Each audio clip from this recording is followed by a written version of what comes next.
I found the ISCA after I'd been in the service for a long time. I'd been in iRacing for well over a decade and spent most of my time in NASCAR series, a lot of fixed racing for the most part, and really just got to a point in my iRacing career where I really wanted to get involved in open setup racing versus fixed, partially because I was just looking for a little higher level of competition, you know, maybe a little cleaner driving and maybe get away from some of the challenges that go along with fixed racing on the service. And it took me a while as I was really searching out leagues because I kind of had a very specific thing I was looking for. A, I wanted to be an established league. B, I just really wanted clean, quality drivers to be racing around. And once I found the ISCA, I found out really quick that it was going to check all those boxes, and I've been with the ISCA ever since.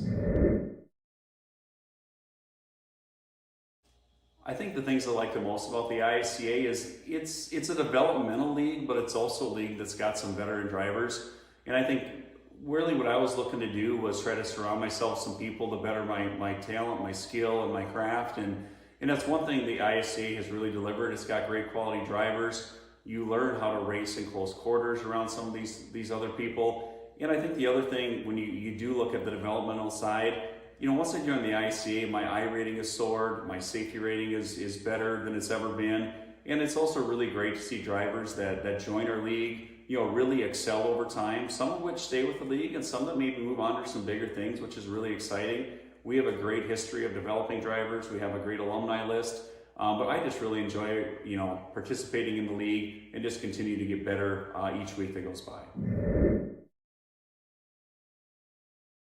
Yeah, the competition in the ISCA is awesome. I think a lot of us talk about it, each week of just how blessed we are to have such a high level of driving capabilities and just a quality group of drivers overall. And I think that's just still, I think the thing I like the most about the ISCA. You build a lot of friendships, a lot of camaraderie. We're really competitive on Thursday and Saturday nights, but it's really fun also after the race to kind of review the race start to finish. And we do a lot of coaching about what's working, what's not working. Not saying we give away all of our secrets, but I think anyone that joins it, there's a common theme. They get better each week, their I rating goes up. We see them in strength of field races over time, week in, week out. And that's just something that's really fun. Even though we compete, we really appreciate the league we participate in, and I think in most cases we're highly competitive with some of the best and cleanest drivers on the service. And if you like long green flag runs, we don't have a lot of cautions in our races. We tend to have green flag pit stops, but those are just some things that I really enjoy about the league the most: is the quality of the competition, the lack of cautions, and just the long runs that really leads to some really awesome racing. Yeah, I think people that should join the ISCA are people like myself. When I go back a few years ago and I was really looking to up my game and get involved in open setup league racing, for so long I just wasn't involved in that because I just didn't, I didn't seek it out, but I really didn't also know how to get started. And once I started doing research, it was a really easy choice that the ISCA was a place I really wanted to be and get involved with. And all those things I talked about earlier have happened to me, from improving I rating, improving my skill. And, I'm someone that I really enjoy the ISCA. I'll probably stay there, but don't think that, if you're coming to the ISCA, that it's something long-term. That in some cases you can find a long-term home like a lot of us, but we develop drivers, and ultimately we'd like to see our drivers participate for a period of time and hopefully move their way up the ranks, whether that be into Road to Pro or Contender Series, or hopefully get to the Coke Series. That's really the goal of what we want to be, is an established league with great drivers, but also a league that's going to develop drivers into bigger and better things.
Hello and welcome, everyone, to the ISCA Thursday Cup Series. We sure are excited to be here at Nashville Super Speedway here tonight for the Sugarlands Distilling Co.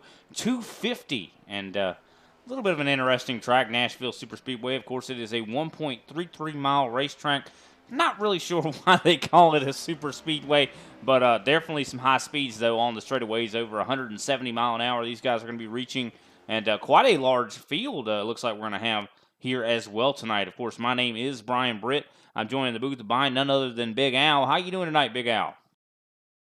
Doing pretty good, Brian. Excited to be here at Lebanon, the Nashville Super Speedway, man. I've actually been turning quite a few laps around this track myself this week, so going to be pretty excited to see how this one plays out tonight. Oh, so you got a pretty good bit of insight on this racetrack, do you? What can we expect, do you think?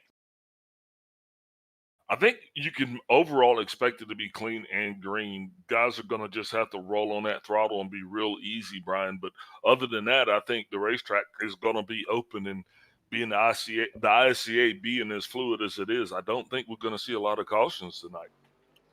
Well, that's definitely good news. I know it's very difficult to pass at this racetrack. Of course, qualifying is starting to begin. Let's take a look at the race facts for tonight. For the Sugarland Distilling Co. 250, 188 laps around this 1.33 mile racetrack. Stages are 40 and 90. Of course, 5 tire sets, actually going to be 4 actually down in the pits. Of course, 72 laps is the fuel window. Big Al, now tell us about tires. You've turned some laps around this place. Do tires matter I mean, usually concrete tracks, they do matter quite a bit. I don't think they're going to really see any really big deal with tires. All right, let me adjust this. That's all right. I kind of seen a little bit of the A Opens, guys running this week, a little bit of that, and tire wear doesn't seem like it's that impactful. We'll have to see how that works. I mean, I think about at least a half a second, maybe a fall off, but not as near as much as you'd expect. Usually, concrete tracks tear up tires like crazy, but it does not seem like that is the case here. Really, truly, in this next gen here at this racetrack. So, going to be a lot of, I think, room for wiggling when it comes to strategy calls when it comes to pit road. I do want to take a look at the Cup Series point standing at the moment. Of course, we've only had one race thus far, I do believe, in the newly started Cup Series points. Matt DeCiani has won our only race thus far. Shane Parrish, of course, is in second place. Patrick Gitter in third. Josh Schaffner in fourth. Brian Johnson sits in fifth. Of course, sixth place, Randy Mullins. Seventh, Mark Sanchez. Eighth, Greg Carr. Ninth, Kenny Powell. And 10th, Brandon Pasalacqua. Of course, I want to pull up the longer season here. Of course, we've had this one covers more of the full NASCAR season. So when NASCAR starts their season, ISCA is starting their Super Cup season pretty much as well. So we're going to be going still quite a ways to go left in this particular season itself. Brandon Pasalacqua, though, is at the top of the board. Not by much, though. Only 17 points up on Brian Johnson right now. Both of those guys have matched each other step for step. 2 wins, of course, from both Brandon and Brian. What's interesting, though, is Brian has more top 10s, or top 5s, I should say, than Brandon. But I do believe, so it's interesting to see that actually Brandon has more points. It's kind of curious. Of course, Josh Schaffner, though, has more wins than both of these guys. He's got 3. Of course, he's only got 9 top 5s, so he's 61 points back from the leader. Of course, Brandon Pasalacqua. Kenny Powell sits in 4th place in the overall points here. Scott Naslin 5th. Matt DeCiani in 6th with 2 wins. Greg Wachinski 7th. Shane Parrish 8th. Chris Johnson 9th. And Randy Mullins rounds out the top 10. So a much different picture, wouldn't you say, Big Al, when it comes to Cup Series points versus Super Cup Series points. Pasalacqua was almost at the bottom of the barrel in the Cup Series points, but in the Super Cup, he's at the top. Yeah, and one big thing tonight that's really going to hit home for these guys is everybody has had plenty of time to practice. They've actually had a lot of time to actually not only practice amongst their teams, Brian, but have been able to actually get some competitive racing in as all series are at Nashville this week. So last week it was a little different. Drivers didn't get the opportunity to actually get a lot of laps in. Plus, everybody was kind of left to their own devices when it came to terms of setups. This week, it's going to be completely different. All setups are back open and on the table with 20 seconds left here. Then we're going to step away, pay homage to our nation, get the national anthem, and we'll be right back with the lineup and a nice presentation. Oh, say, can you see by the dawn's early light, for so proudly we hailed at the twilight's last gleaming, whose broad stripes and bright stars through the perilous fight, oh, the ramparts we walked were so gallantly streaming, and the rockets regular upon bird singing out, yeah, through the night that our flag was still there. Oh, say, does that star-spangled banner yet wave? Oh, the land of the free and the home of the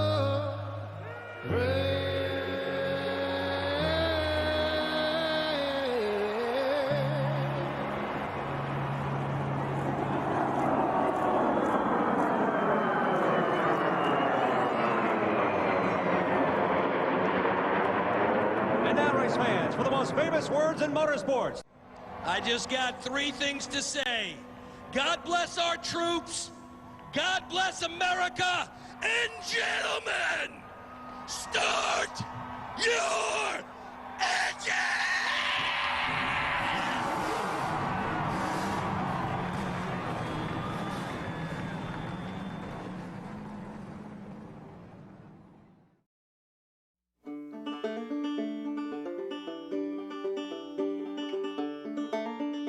Getting into this particular business, it was very important for us to make sure that we were putting out the most authentic product.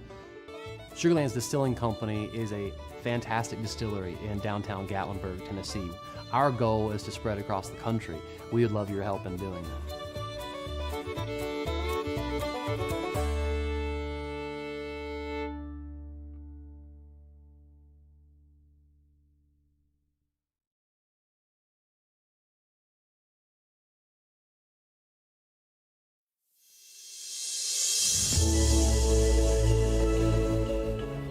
Hey everybody, my name is Warren Maddox. I am the president of Ultimate Experience Outdoors. Our mission, we are dedicated to taking veterans, first responders, youth, and Gold Star family members on outdoor excursions across the country. Support for our mission has many forms, from camp cooks to the great storytellers, some buddies with the band, maybe you just want to build a campfire and sit around and listen. Nothing goes unnoticed. Camaraderie is reborn. The acceptance among the men and women that took an oath. Whether it was decades ago or recently renewed, but never forgotten. If you feel like you could help us, please visit our website, www.uxonation.org. There, you can register to hunt, sign up to sponsor an event, or even donate to us so we can continue to execute our mission. Oh my gosh, I'm so comfortable, bro. We get a hug, man. What have you done, Jim? We need your help to hold the line once again.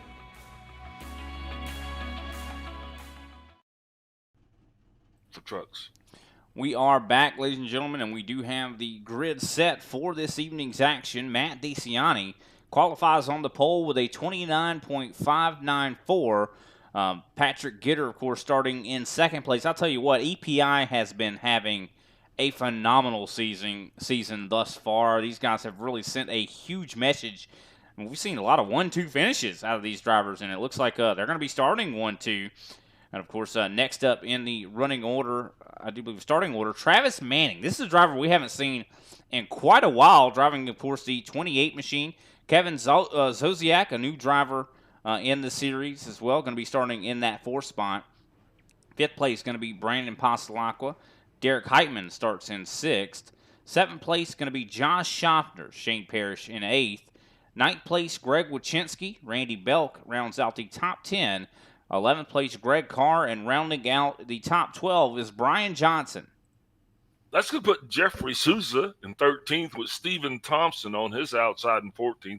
15th shows Scott Naslin with Kenny Powell on his outside. Frank Flores 17th with Charles Joplin in 18th. Jeffrey Ford starts 19th with Cody Colley on his outside. That's going to put Al Keselowski in 21st, Mark Sanchez in 22nd. Alexander Carr starts off in 23rd, J.C. Evans in 24th, and Ryan Strunk rounds out this 25-car field. Quite a nice size field we got here for this evening. 25 cars set to duel it out here at Nashville Super Speedway. I'm definitely excited to see what this is going to look like. You, like you said before, have turned some laps here. I'm wondering, how hard is it to pass? I don't think it'll be hard to pass at all, Brian. You just have to pick the places where you pass them.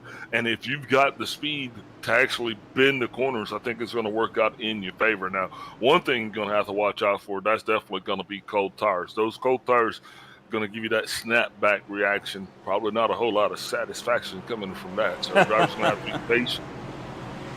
Yeah, 100%. Here comes the pace car, going to be dipping down pit road for the first time here, as Matt DeCiani is the control car as we get ready to enter the Geico restart zone. And the green flag flies for the first time here tonight in the Sugarlands Distilling Code 250. And DeCiani not really getting going at all here. Yeah, the 17 of Koziak definitely did not get the memo. He stalled that entire outside line, Brian, caused that inside, and it still hasn't picked up yet. Movers for the inside starting to go ahead and move high now. 76, I believe. Derek Heitman's going to find himself coming up on top.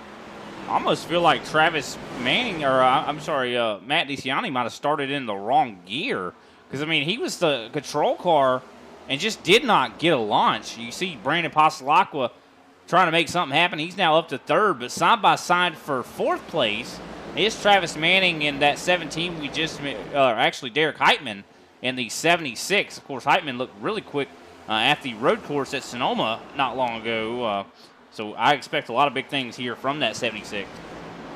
76 down on the inside now, definitely going to be the preferred line, because the one thing about this track, it is kind of hard to pass, because if you can't get the angle that you need, if you can't bend the corners the way you do, you're going to lose so much speed, and that's going to be key. That's what drivers are going to have to watch out for.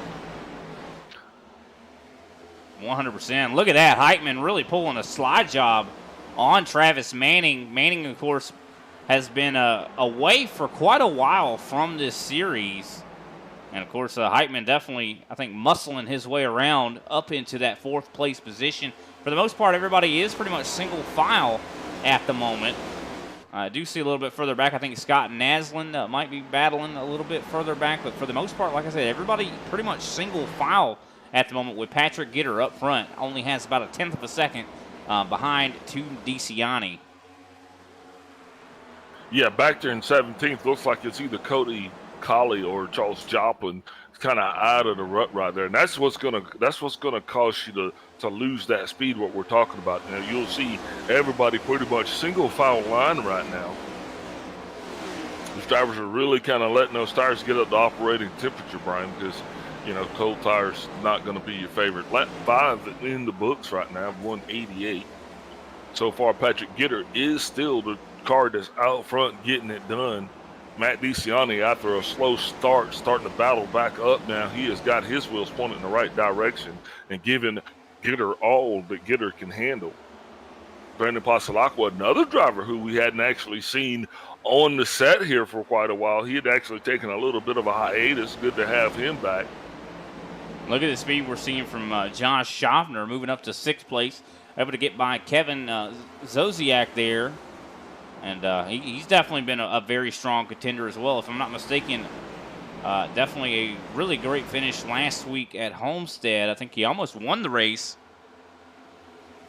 But definitely, I'll tell you what, it's going to be difficult to dethrone these top 2 guys, Patrick Gitter and Matt DeCiani. They have been utterly dominant. If Gitter's not winning a race, Big Al, Matt DeCiani's winning it. I mean, it's just, and that is like a call to action for the rest of this field that, hey, we got to do something. These guys are walking all over us every week.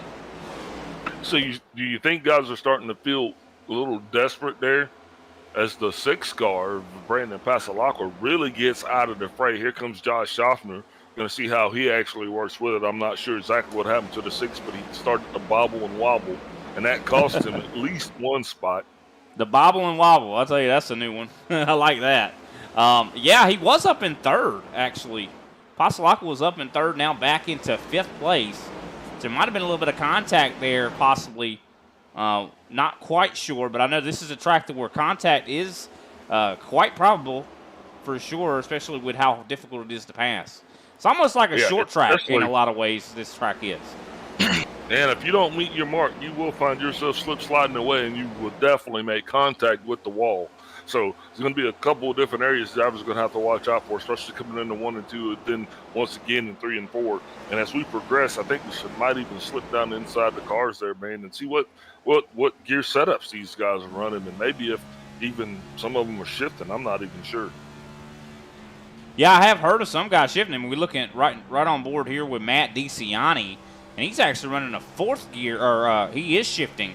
He goes down to 4th gear in the corners. In the straightaways, he jumps up to 5th.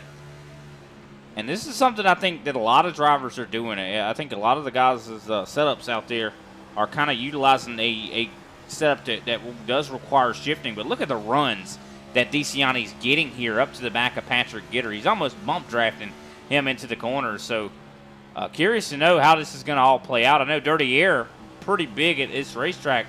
Will DeCiani have a lot of tire wear? I'll tell you what, though. I have never seen DeCiani this fast here as of late. He has been really just dominant. I mean, like I said before, if it isn't the 21, it's the 1 that is really going to take the crown here. And you can see the runs he's getting on Gitter. Now, is he pushing it too hard and burning his equipment up is really, I think, the big question.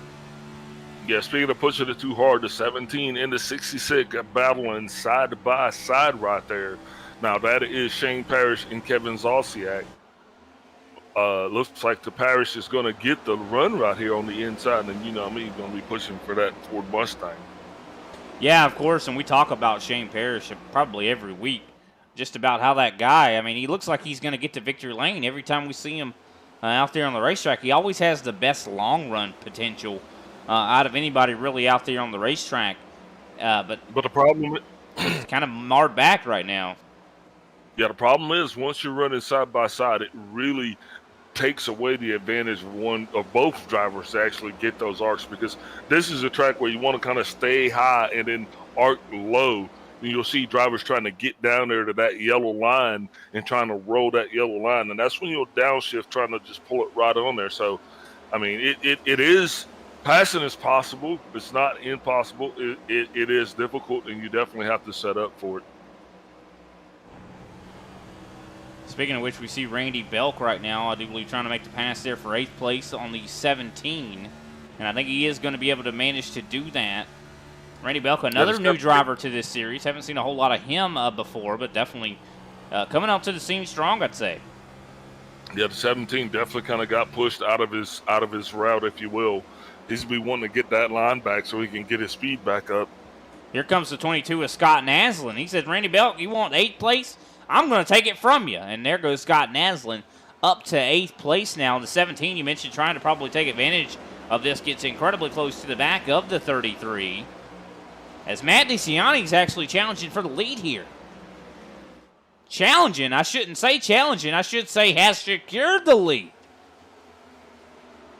New leader on lap 15 here, Matt DeCiani. This guy has been looking so great here as of late. But of course, him passing Gitter, I think, has brought Derek Heitman a little bit closer to the battle there for the lead.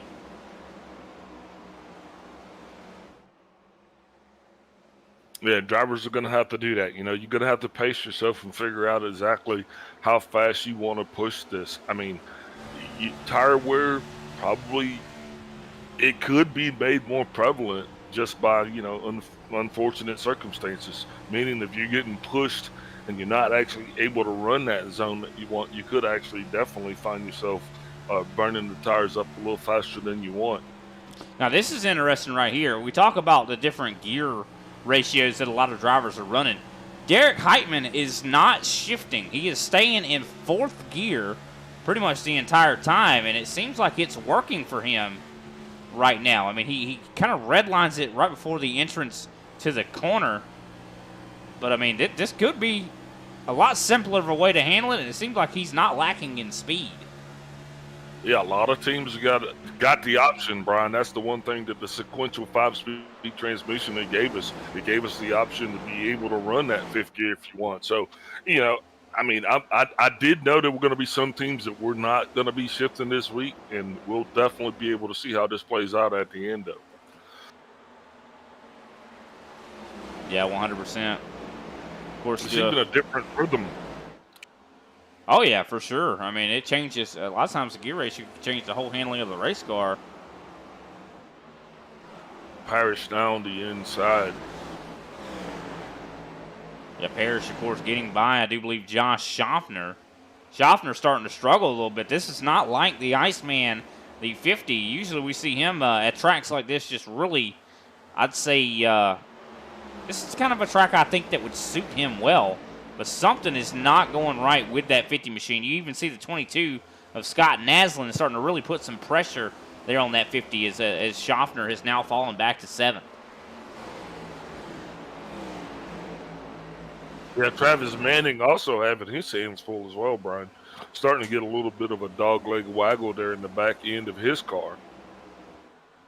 So, yeah, it seems like a lot of drivers are experiencing handling woes at least. Yeah, I mean, and that's definitely a shock here. Let's take a look at the lap times. Taking a look right now on your screen. Not a whole lot of fall off, but look at Josh Schaffner, though. You can see why he's struggling. Look at Travis Manning. Both hitting 30.3s, and everybody else around them is hitting 29.9s or low 30-second laps, so much different lap times that we're seeing here from the 28 and the 50 right now. Yeah, maybe those guys aren't handling that dirty air as well as the other drivers around them, you know. Just because drivers have had access to actually get out there and turn laps, and the team's been able to have longer sessions there with different setup choices, doesn't mean that everybody actually did get out there. I mean, one thing that I noticed time in and time out this week, especially in the officials, you know, guys just joining the race and not having a whole lot of time in, but some with varying levels of success. I mean, if you can believe, I even had a guy that won a race this week, and it just bought it right before the race started. So, yeah, that's pretty impressive. Usually, this is a track that's very difficult to just show up and win at. Right. That's what very rarely. But we've seen that happen. We've seen guys that we've interviewed Derek at the end of these things. Yeah, and they're like, I just honestly didn't practice at all, big guy. I just showed up and won, you know. I piss excellence. Yeah. Tell you what, we're seeing Shane Parrish starting to really put a lot of pressure on Travis Manning. I think Josh Schaffner is starting to have a little bit of recovery, but just because look at Parrish, he is really putting pressure on this 28. 28's trying to pinch him down, not trying to give him a whole lot of room here, but I don't think he has much of a choice as Parrish moves up into the top 5 for the first time here tonight. 15 laps to go in stage 1. And I'm going to tell you, I hate to say it, man, but we could pop. Oh, wow, they're big wiggles. He is still going around. That's going to bring out the caution. It's not over yet. And who that was, I believe it was the 25 car of Greg Carr. Kind of got a little sideways and tried to catch it. That was actually Travis Manning there. Was that Travis Manning? I'm sorry.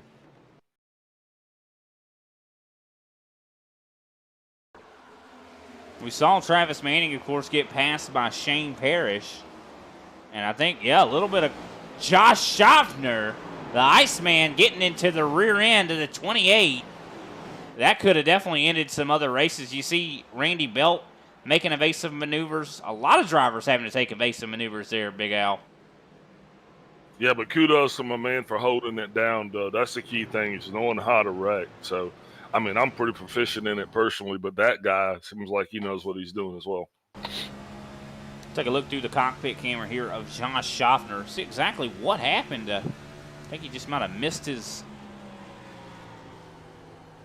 I think it's just a case of two drivers trying to occupy the same space. Yeah. You know, it seemed like he thought he was clear, but he was coming down running this line, but Schaffner had that inside right there, kind of took it away. That is going to bring up a little bit of a change in strategy, because we did have some business down on pit road, Brian. So approximately it's going to be about 10 laps to go here for the stage 1 shootout. Yeah, definitely. I mean, this is going to definitely be interesting. Could see the tires kind of have a cold cycle, if you will. And could we see some wheel spin on the restart? It definitely is a possibility. But Matt DeCiani going to be the control car. Now, DeCiani started on the pole. Did not fire off well on that initial start. Patrick Gitter took the lead for the first few laps. Of course, DeCiani was able to get back up to the lead. Will that happen again, or did DeCiani learn his lesson? I think it's going to be a pretty good, significant question we're going to answer here in a moment. The biggest thing is we're stacking this whole field back up together again. And with that happening, now it's going to get really, really jiggy. Because, I mean, this is the dash for the cash, if you will. And you got nothing to lose. So I think some drivers might going to try to hang it out, because the better launch you get and the earlier you can secure that track position, I think this will be a mad dash into one. What do you think? Yeah, definitely. I mean, just considering how I'd say hard it is to pass at this racetrack, I think restarts are going to be really important. So a lot of guys are going to try to get as many spots as they can on this restart, and like you said, going into one. Interesting to note, Matt DeCiani has decided to start up on the top side. I like this decision. I think that this is going to give him maybe a better jump than he'd had before. Especially at this track. At this track, you really want the advantage of coming down from the high side. We'll definitely have to see how this all plays out. As this will be the pace 12 cars prepare to laps. go down pit road. Yep, 12 laps. 12 laps to go in this stage, ladies and gentlemen. Everybody in the stadium is on their feet as Matt DeCiani leads the field down to the Geico restart zone. And there goes the pace car down pit road. And the green flag flies once again. A much better start from Matt DeCiani there, able to slide down right in front of Patrick Gitter. Here comes Shane Parrish. Brandon Pasalacqua kind of left out there owning lonesome on that restart, not getting the push that he needed. But here comes Patrick Gitter to the inside of Matt DeCiani. Challenge for the lead. I thought these guys were going to kind of keep their heads down and work together, but it looks like Gitter has some other things in mind here as he's trying to go for a stage win. But here comes Derek Heitman, possibly going to take him 3 wide as he bump drafts Gitter into the corner, was pushing him probably a little bit faster than he wanted to go, but luckily for Gitter, he was able to keep hold of that keep hold of that steering wheel and make it through the corner. Yeah, I mean, it seemed like Gitter and DeCiani having that fine dining experience, but here comes Derek Heitman with his to-go bag of Taco Bell, just mixing it up. Problems for John Schomner. He just hit the outside wall and lost, I do believe, 4 spots. Got to really be careful about that outside wall. We talked about that earlier, that outside retaining wall. It is drivers will definitely find that, especially if you don't get arced into the corners right, you'll find yourself slipping right up in there. Speaking of slipping up in there, Matt DeCiani really getting pressured by Derek Heitman. Heitman on the inside. Yeah, he definitely is. Yeah, with 8 laps left to go, I mean, this is anybody's battle. The 14, Jeffrey Souza, looks like he is kind of getting left out to wash as well. Yeah, Souza, another driver we haven't seen in quite a while. Glad to see him back out here and in competition. Miss seeing that 14 cars. We see just a battle. I'm telling you, the definition of a battle. You'd look in that dictionary and you'd see a picture of Matt DeCiani and Derek Heitman's car side by side touching. That's a battle right there for second. And that is also not a battle that Jeffrey Souza has himself, that he was battling with Stephen Thompson. That battle is for the transfer spot. That is that 10th spot right now. Souza is definitely finding himself a 1 out. He's going to have to at least get around Thompson if he has any shot at picking up these valuable stage points. Patrick Gitter, though, not seeming to slow down at all. As a matter of fact, he is stretching his legs out as well as his lead here, Brian. I'm surprised at second place. These two guys have been battling for second place for the last several laps. They have stayed side by side. We're also seeing Brian Johnson and Kenny Powell side by side as well for 7th. So I'm surprised at how easily these guys are able to stay side by side. I did not expect that. This is not a track that you usually see a whole lot of side by side, you would think, but apparently this next gen is definitely producing some great racing here tonight. Almost 3 wide right back behind as the transfer spot. Josh Schofter now finds himself on the outside looking in as he has now been relegated back to P11. I think he's struggling. He's going to need some adjustments on that race car, it does appear. Well, you know, a lot of drivers are going to struggle, though, especially as we transition from day into night. This is one thing. This racetrack has a lot of variables right here, Brian, that drivers are going to have to get around. 5 laps to go in the stage before we can actually put it in the books. And right now, I mean, we have got side-by-side racing, even 3 wide sometimes in conditions. There it is right there. And that 3 wide condition almost caused a big wreck. Now, what moves here for Brian Johnson? He's up to now 5th place, starting to challenge Shane Parrish. Parrish loses it. Here he goes in the middle, 3 wide almost here. It looks like Scott Naslund backs off. Yep. I mean, these guys are definitely letting it handle. Scott Naslund definitely making it 3 wide. They're pushing the issue. Kenny Powell on the high side. Whoa. Looks like the 66 is going to actually end up not getting the best run on that one. This has been some crazy racing right here, Big Al. I'm telling you. These guys are cutthroating. These guys are cutthroat right now. They are fighting so hard. And I did not expect this. I expected some single file racing at this place, but these guys they're putting on a show for us here. Well, you know, that unfortunately we got that late race caution, and I think that late stage caution, I think that is what kind of caused everybody to really stack it up on top of each other again. But if you look, Patrick Gitter is really not in the traffic. Yes, Powell is side by side with the 616 Parrish.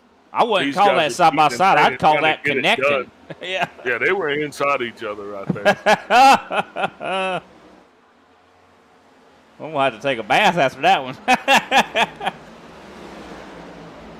Look at this big run we're seeing from Travis Manning.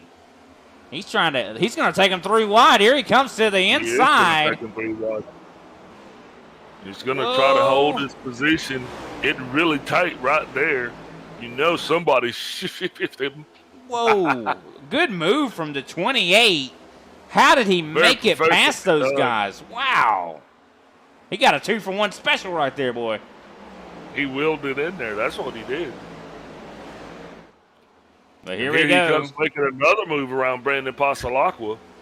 That's Travis right. Manning definitely on a run. And here we go. Last lap here. Oh, sideways. Big problem. Shane Parrish is into the wall. No caution.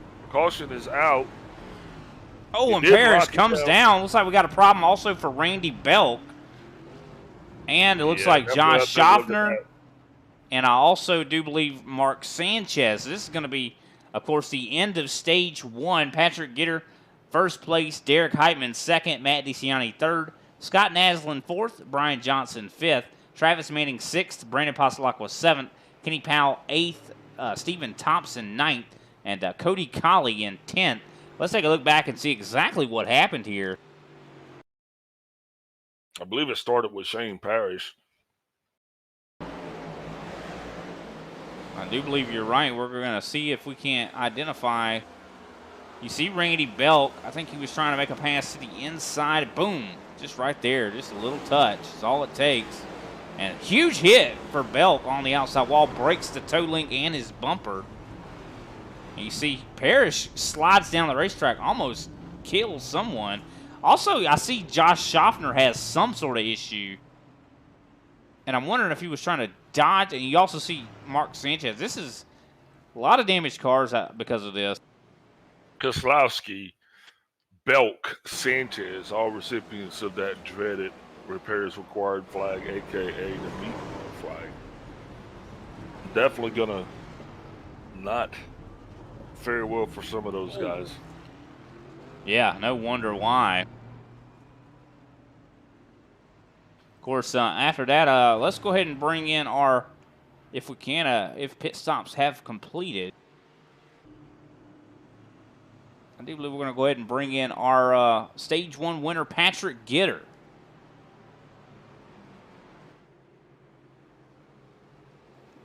Patrick Gitter, do you read me?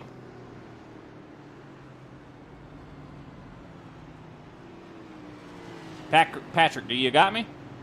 10-4, I got you. All right, Patrick Gitter, Stage 1 winner. Definitely got a fast ride there. Of course, Matt DeCiani seemed like he had about just as fast as a ride as you. What are you thinking here in Nashville? Seems like you guys got some really good cars. A lot of chaos a little bit further back behind you. Is track position, how important is it?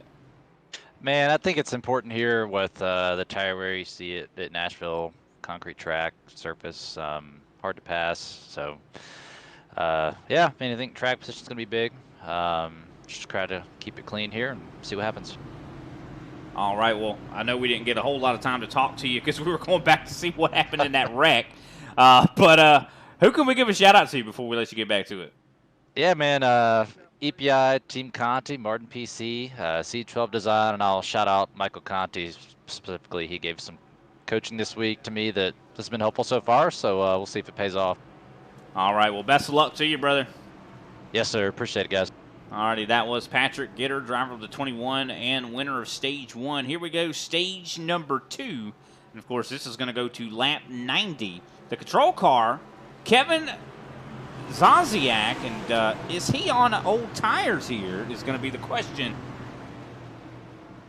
I don't think so. Looking at his stint, 16 laps on his equipment.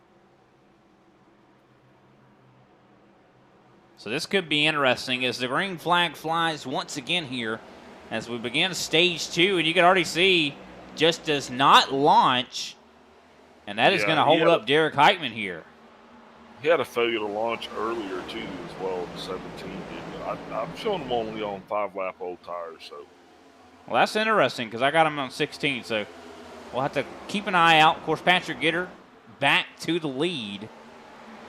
As, of course, Matt DeCiani trying to take the higher side to get to follow Derek Heitman, as Heitman's going to take over second, I do believe. Stage 2 is officially underway.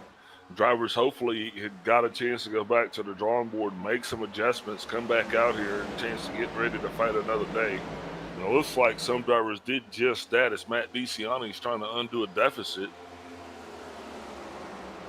I mean, he's got enough speed. I don't see why DeCiani's not going to be able to get back up into contention for this win. He's already back up into third. Of course, Kevin Zaziak trying to hold on right now to a top 5. He is now being challenged by Travis Manning. Manning now going to be on the high side. But behind these guys as they continue to battle on, they've got a line of cars starting to develop behind them. Yeah, that they do. You see, of course, Brandon Passalacqua, Scott Naslin, Kenny Powell, as well as Cody Coffey, Brian Johnson. Yep, the 17 definitely out of sorts right now as Brandon Passalacqua is going to make his way down or on the inside. He also has, looks like Scott Naslin is going to be trying to do the same. Whoa. Yep, he is having some problems. Big loose condition there for the 17.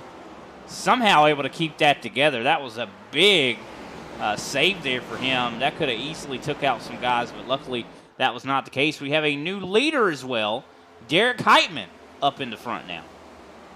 But the 17's not out of harm's way just yet, Brian, because he is kind of out of the lane. And once you're out of the lane, you kind of get out of rhythm. A little bit of a battle going on there for the lead. Looks like Gitter's going to be challenging Heitman. Heitman holds him off. Yeah, interesting to see Heitman able to really run that top side and be successful at it here. As, of course, he gets some really good runs on the straightaways, but this track, it seems like it's just so difficult to pass because you could stay side by side for so long that both lines are viable here. Well, they're really not, and I'm going to tell you, both of these guys are definitely going to start to feel the effects of the side-by-side racing. I mean, it is what it is, a concrete track. You're bending your angles a little bit more than you want. You know, the car is not actually able to run its natural line when you're side-by-side like that. Yeah, and we see that at a lot of different tracks where if you run side-by-side, it slows you down to where the guys behind you are going to be able to catch you. And I think that's what we're seeing right now from Matt DeCiani and Travis Manning as well. You know, of course, DeCiani, a little bit biased. He has, you know, his teammates with Patrick Gitter. I would assume he's probably, if he's going to choose anybody to push, it's probably going to be Gitter. Well, look at this. Heitman able to get clear for the lead here. Now, do you think he got clear or you think he was given clear? I think he might have been given it. I think that Heitman or Gitter's a smart guy. He's going to be like, you know what? I'm not going to fight you this hard. He's one of those guys that's just going to like, okay, I'm going to fall in behind you, stay behind you, save my tire. That's kind of Gitter's MO. Yeah, these guys are going to be slowly starting to, you know, capture Alexander Carr in the 18, and that is going to make it really interesting for him, Brian, because that lap traffic right there is going to create a condition that, you know, it's going to make it possibly 3 wide in some situations, and then coming this early on into the stage, it's just going to make it a little bit more exciting for us. I'll tell you what's making it exciting. We're seeing a huge battle right now between Scott Naslin and Kenny Powell as they battle for this 6th spot. Powell on the inside of Naslin keeps taking a little bit of that apron. Now, you said you turned laps here, Big Al. Is that apron a good place to go? Does it burn the tires up? I mean, that's a heck of a ride. It's a wild ride, but some drivers have been going down there to get more speed because you're cutting off a little bit of their track. But I only recommend that if you know what you're doing, because there's a smooth spot to get in and a smooth spot to get out. You just kind of got to hit those 2 spots just right. I just feel like we're getting ready to see a wreck. I mean, I don't know, because like Kenny Powell and Naslin almost touching there. And look at that blinking issue there for the 84 of Cody Colley. Yeah, that makes everybody clinch right there. I even had a little bit of blinking issues, as well as there's been some net code issues going on with the newest update. So those are things that we'll also be watching out for here tonight, just to make sure that everything stays kind of clean. Kenny Powell's being pushed out a little bit on the high side.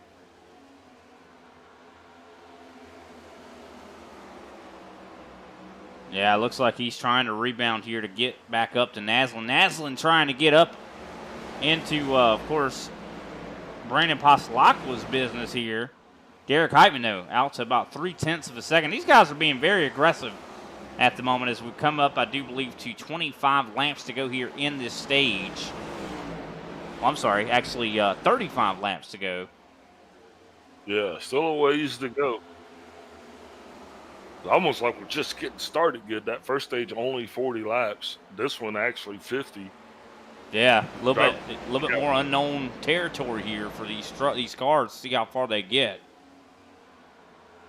Yeah, and drivers are definitely going to be, the cars will be fun to handle once they get to the end of this stage as far as the tire wear. You definitely can count on that. Oh, it's definitely been fun to watch here. But Heitman, I think once he got that clean air, Heitman's going to be tough to deal with here.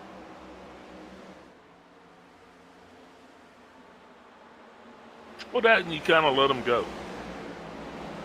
I mean, there's a method to the madness. You still have to conserve and save tires, especially if this thing goes green. You can't just it's a super speedway, but yet it's not. You're doing a lot of cranking and turning, not a lot of braking, but shifting and getting still. So drivers are gonna have to figure out how they're gonna be able to conserve and save tires. That's gonna be another key here, Brian.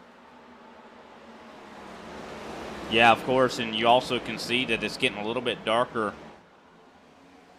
And I think it's going to continue. Oh, there goes Naslin into the outside wall.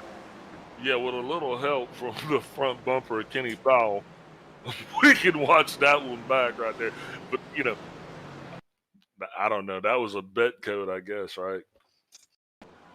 Yeah, I'm not sure what happened there. I think Naslin thought he was clear, but was not. Let's take a look at this. See, Naslin, of course, was trying to battle there with Brandon Pasalacqua. And Powell, I think, was trying to. He was following right in the tire tracks of the 22.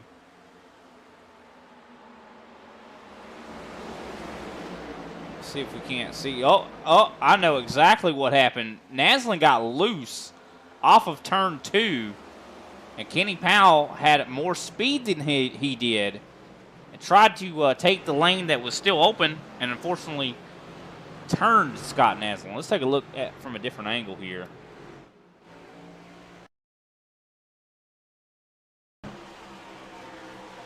See right here, coming out of turn 2, he gets a little bit loose. So Kenny Powell goes up high. He's got trying to take the run he's got. And unfortunately, Naslin was not clear. Tries to go up there to keep his lane, keep that position, and it did not turn out well, guys. Of course, Josh Schaffner 1 lap down at the moment. But at the moment, I think now's a great time to take a quick commercial break. We'll be right back with the rest of stage number 2.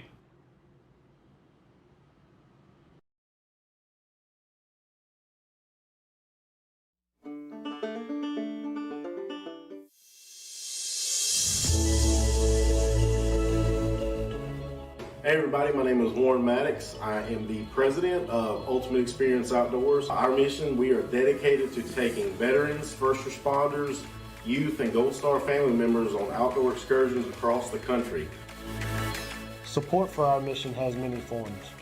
From camp cooks to the great storytellers, some buddies with the band, maybe you just want to build a campfire and sit around and listen. Nothing goes unnoticed. Camaraderie is reborn. The acceptance among the men and women that took an oath. Whether it was decades ago or recently renewed, but never forgot. If you feel like you could help us, please visit our website, www.uxonation.org. There, you can register to hunt, sign up to sponsor an event, or even donate to us so we can continue to execute our mission. Oh my gosh, I'm so talking, bro. We get a hug, man. What have you done, Jim? We need your help to hold the line once again.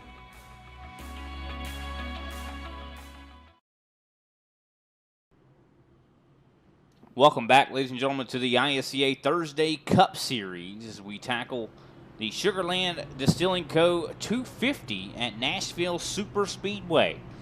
It definitely has been an exciting race, to say the least. We have seen a lot of attrition early here, Big Al, wouldn't you say?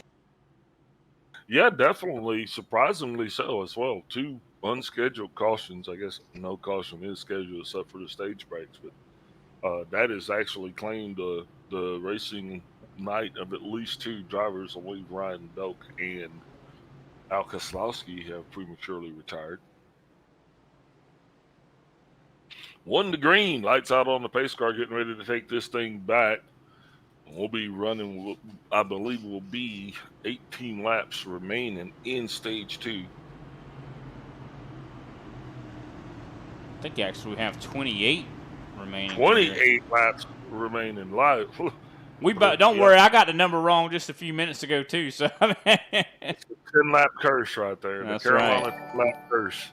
Big shout out to Donkfish84 for following us on Twitch. What kind of name is that? Donkfish. 84.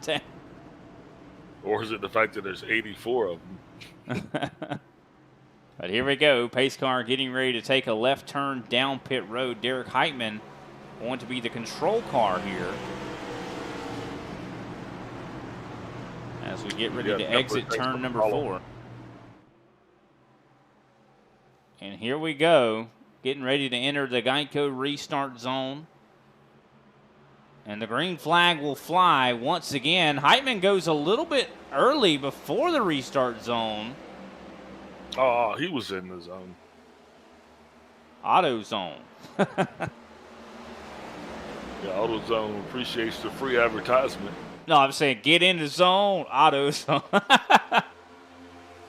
Y'all ignore me. I'm tired. Kenny Powell now making his run now up to 6th place. Yeah, Powell's been looking pretty good. He's got I do believe, Collie. Cody Collie. Collie has definitely got a little bit of a blinking condition, and that probably makes Powell just a little bit uneasy. Yeah, definitely. Who can blame him for being a little bit uneasy? Oh, a little bit of a wiggle there coming out of 2. And there he goes blinking again. I mean, this has got to be very uneasy for Kenny Powell to be sitting to see this guy that is kind of incorporeal at the moment. Cody Collie, you're blinking. And I think Kenny Powell's slowing down in order to not get involved in this, and that is bringing the 67 of Stephen Thompson into the picture as well. Yep, and just when you thought it was going to get a little better, he just kind of disappears again. 65 laps down in this race and still over 100 laps to go as Patrick Gitter tries to put some pressure here on the 76. And I'd say he's successful in that regard. He is all over the back of Derek Heitman.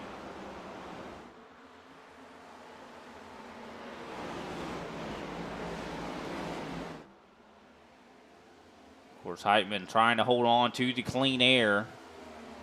I don't know how much he's going to be able to do that, just considering he's got Patrick Gitter. I mean, he is such a tough customer. When Patrick Gitter wants to position, a lot of times there's not a lot you can do to stop him.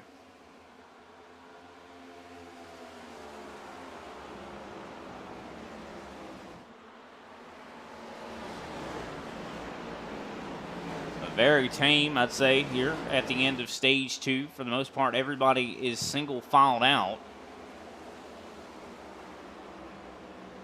Been very impressed with the 28 of Travis Manning. I know he doesn't race a whole lot like he used to, but definitely hit the ground running here tonight, sitting in 4th place at the moment.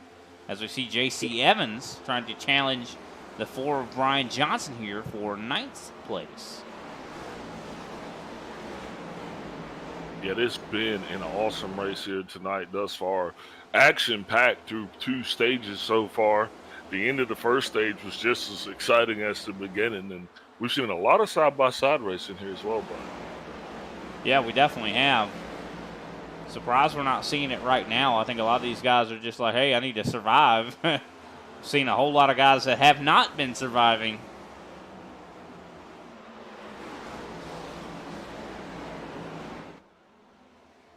Derek Heitman is side-by-side for the lead at the moment as Patrick Gitter tries to get around on the bottom side. Of course, this is going to bring Matt DeCiani up into the picture. Oh, they're touching right now for the lead. They are a little bit of some door banging here. Yeah, definitely. These guys are letting it all hang out. 20 laps to go, stage 2, before it's in the books. Side-by-side battle. Derek Heitman doing everything he can to hold off Patrick Gitter. Gitter now on the inside. Plus, he's got his EPI teammate, Matt DeCiani, right behind him, bringing up the rear. Yeah, definitely been a great job so far for Patrick Gitter. Able to get it done, as we always say, as he is still side by side. Tell you what, these guys have spent a long time being side by side. We're seeing a 5-car breakaway as well. Top 5, about 4/10. That's pretty much everybody in the top 5 is about 4/10 around each other here, or 5, about a half a second. Kenny Powell is now a second back, and look at this. Heitman racing just to the bottom. needle. He threaded the needle there to come down on the bottom for the crossover. Now he has got the dominant position as he's going to push Gitter to the high side. And these two are going to continue to battle side by side, Brian. Yeah, these guys are racing really, really hard right now. Interesting to note, I'm surprised that Heitman was willing to do that, to drop, to go down to the bottom. It seemed like he's been very strong on the top, but maybe this is something he's doing to try to see if he can't save tire.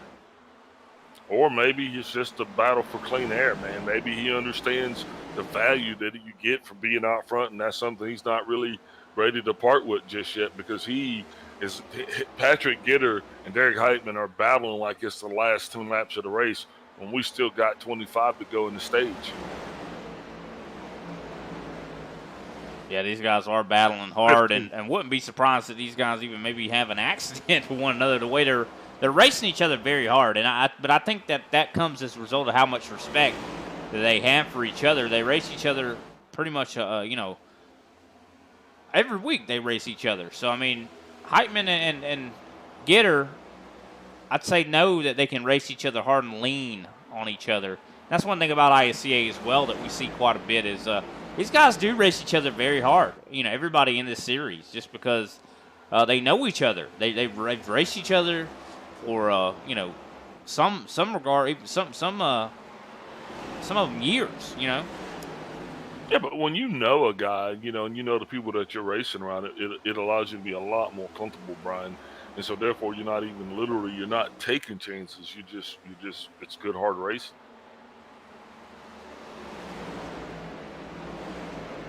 $100%. Well, I'll tell you, that's what we got up here in the front. The top 5 has just been nothing but good, hard racing. Of course, you see Kenny Powell. We talked about him being about 1.5 seconds back from the lead. He is now 0.8 back, so we are starting to see him catch up and join this top 5. Yeah, and he is going to be the conduit, because with him, he is bringing the string along, and that's really going to pull this whole field back together again pretty tight. It's just funny how that works. I think that's just the effect of the draft here. Plus, these guys up front, Brian, they've been battling so hard here consistently since the beginning that it was just a matter of time before the rest of the field was actually able to close that gap as well. Yeah, I mean, and you look at lap times. I mean, Kenny Powell last time by hitting a 30.032. Stephen Thompson, 29.915. Well, the leaders are running slower than that right now. Of course, you see DeCiani, 30.2. So, I mean, these guys are holding each other up doing all this racing like they're doing. You see now Heitman has switched to the top lane. Of course, you see also Brandon Pasalacqua starting to challenge Travis Manning for that 4th place spot. Yeah, we're coming up on 10 to go. The battle that you got right here that's going to be ensuing for this lead is getting ready to get pretty intense as the 67 of Stephen Thompson now makes his way around the 24 Kenny Powell.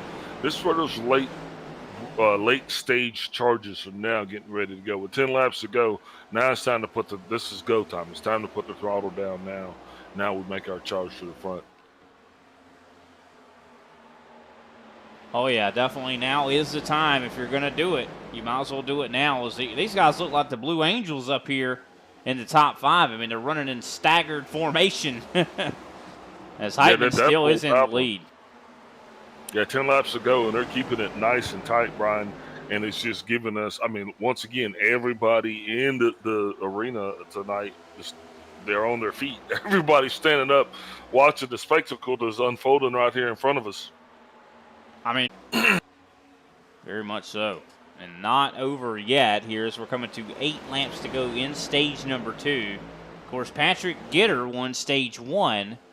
Will we have a different stage 2 winner? I think it's very possible that Derek Heitman possibly gets it. Well, I think we still got a long way to go, Pilgrim.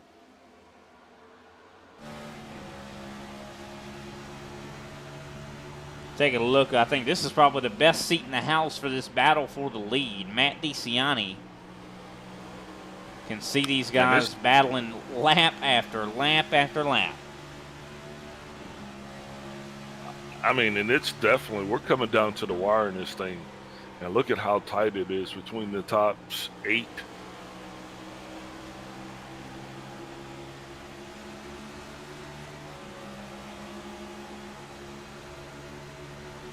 Yeah, I mean, look at the top 8 you're talking about. I mean, they're all within 0.6 of each other here. Everybody in the top 9 is within a second.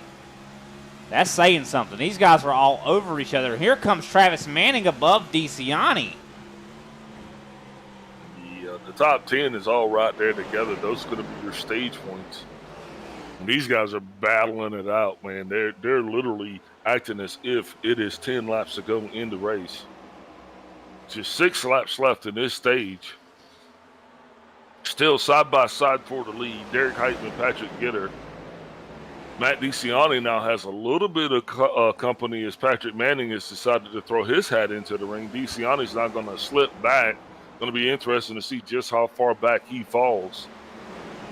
Yeah, it looks like he's going to fall back quite a bit as you see Brandon Pasalacqua actually gets by him. And I think possibly Stephen Thompson could move up to 5th as well. Now Gitter's getting ready to get got by Travis Manning. Manning now is going to be battling against Gitter for what is going to be P2. Derek Heitman now is going to be running away with this thing. Gitter's going to be trying to hold off and looks like he is going to fall in behind. And now here comes Brandon Pasalacqua down to the low side as he now is going to challenge Gitter for P3. Maybe Gitter and DeCiani burned their tires up a little bit more than Derek Heitman did. Yeah, I think Heitman was kind of pushing them to burn their equipment up there. I feel like Heitman just seems like he's got a lot of speed. Ryko, who of course is the sponsor of that 76 machine, seems like they really brought a really good setup here tonight for Heitman. Setup. Yeah, 4-gear setup nonetheless. So I think a lot of these guys are definitely learning a lesson here that maybe we should have did a 4th gear setup. Well, I don't know. I mean, I think that's just independent, driving style. Some guys find it faster with the shift because you use the shift kind of as a brake once you trying to get it dialed down. Where I don't know, man. I can't call it.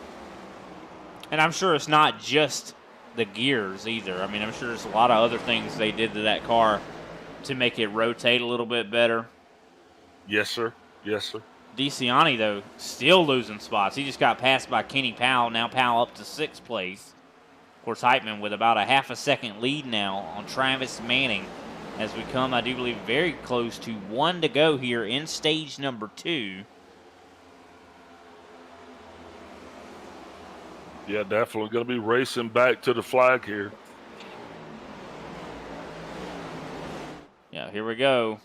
Heitman crosses the line, and we will be starting our last lap for stage 2. And I don't think he's going to have any competition here for this stage win.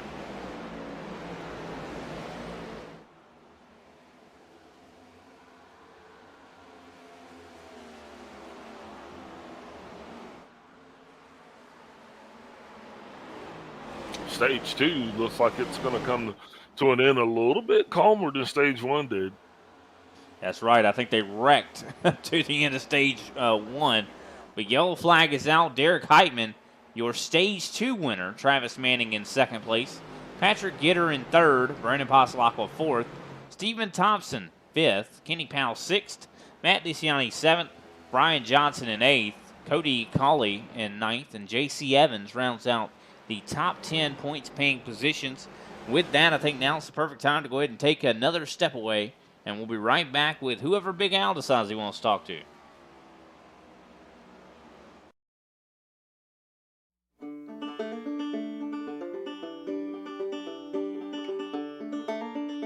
Getting into this particular business, it was very important for us to make sure that we were putting out the most authentic product. Sugarlands Distilling Company is a fantastic distillery in downtown Gatlinburg, Tennessee. Our goal is to spread across the country. We would love your help in doing that.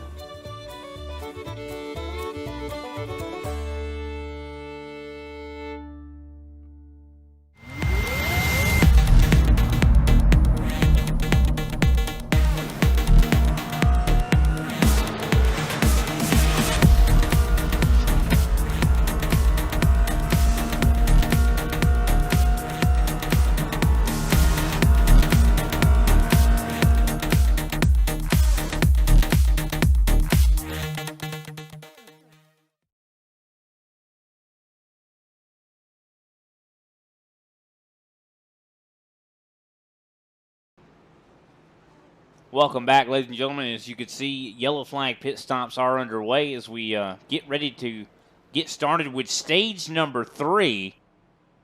Of course, Derek Heitman, your stage 2 winner. Matt, I do believe Patrick Gitter, your stage 1 winner. So 2 different stage winners. Do we see a different overall winner?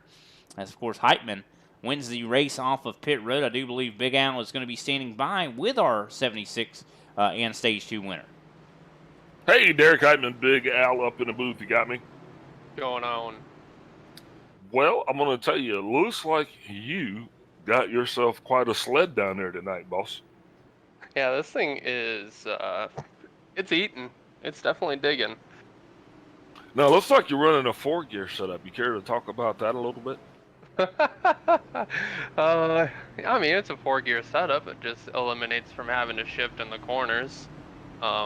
Other than that, I don't know if there's really too much, more to having a 4-gear setup. Maybe it helps the car rotate a little bit more. I mean, I don't know. All I know is that I don't have to shift and I enjoy it. Yeah, definitely looks like you got that thing on a rail here tonight, man. How many laps you think you turned in preparation for tonight's event? 350 I ran, and and then 2A opens. That is awesome, man, and it definitely starting to show that you got it. So, car's rolling pretty good for the long run. Is that going to be what we can expect to see here from you guys? Oh, most definitely. I mean, this thing is absolutely eating on the long run.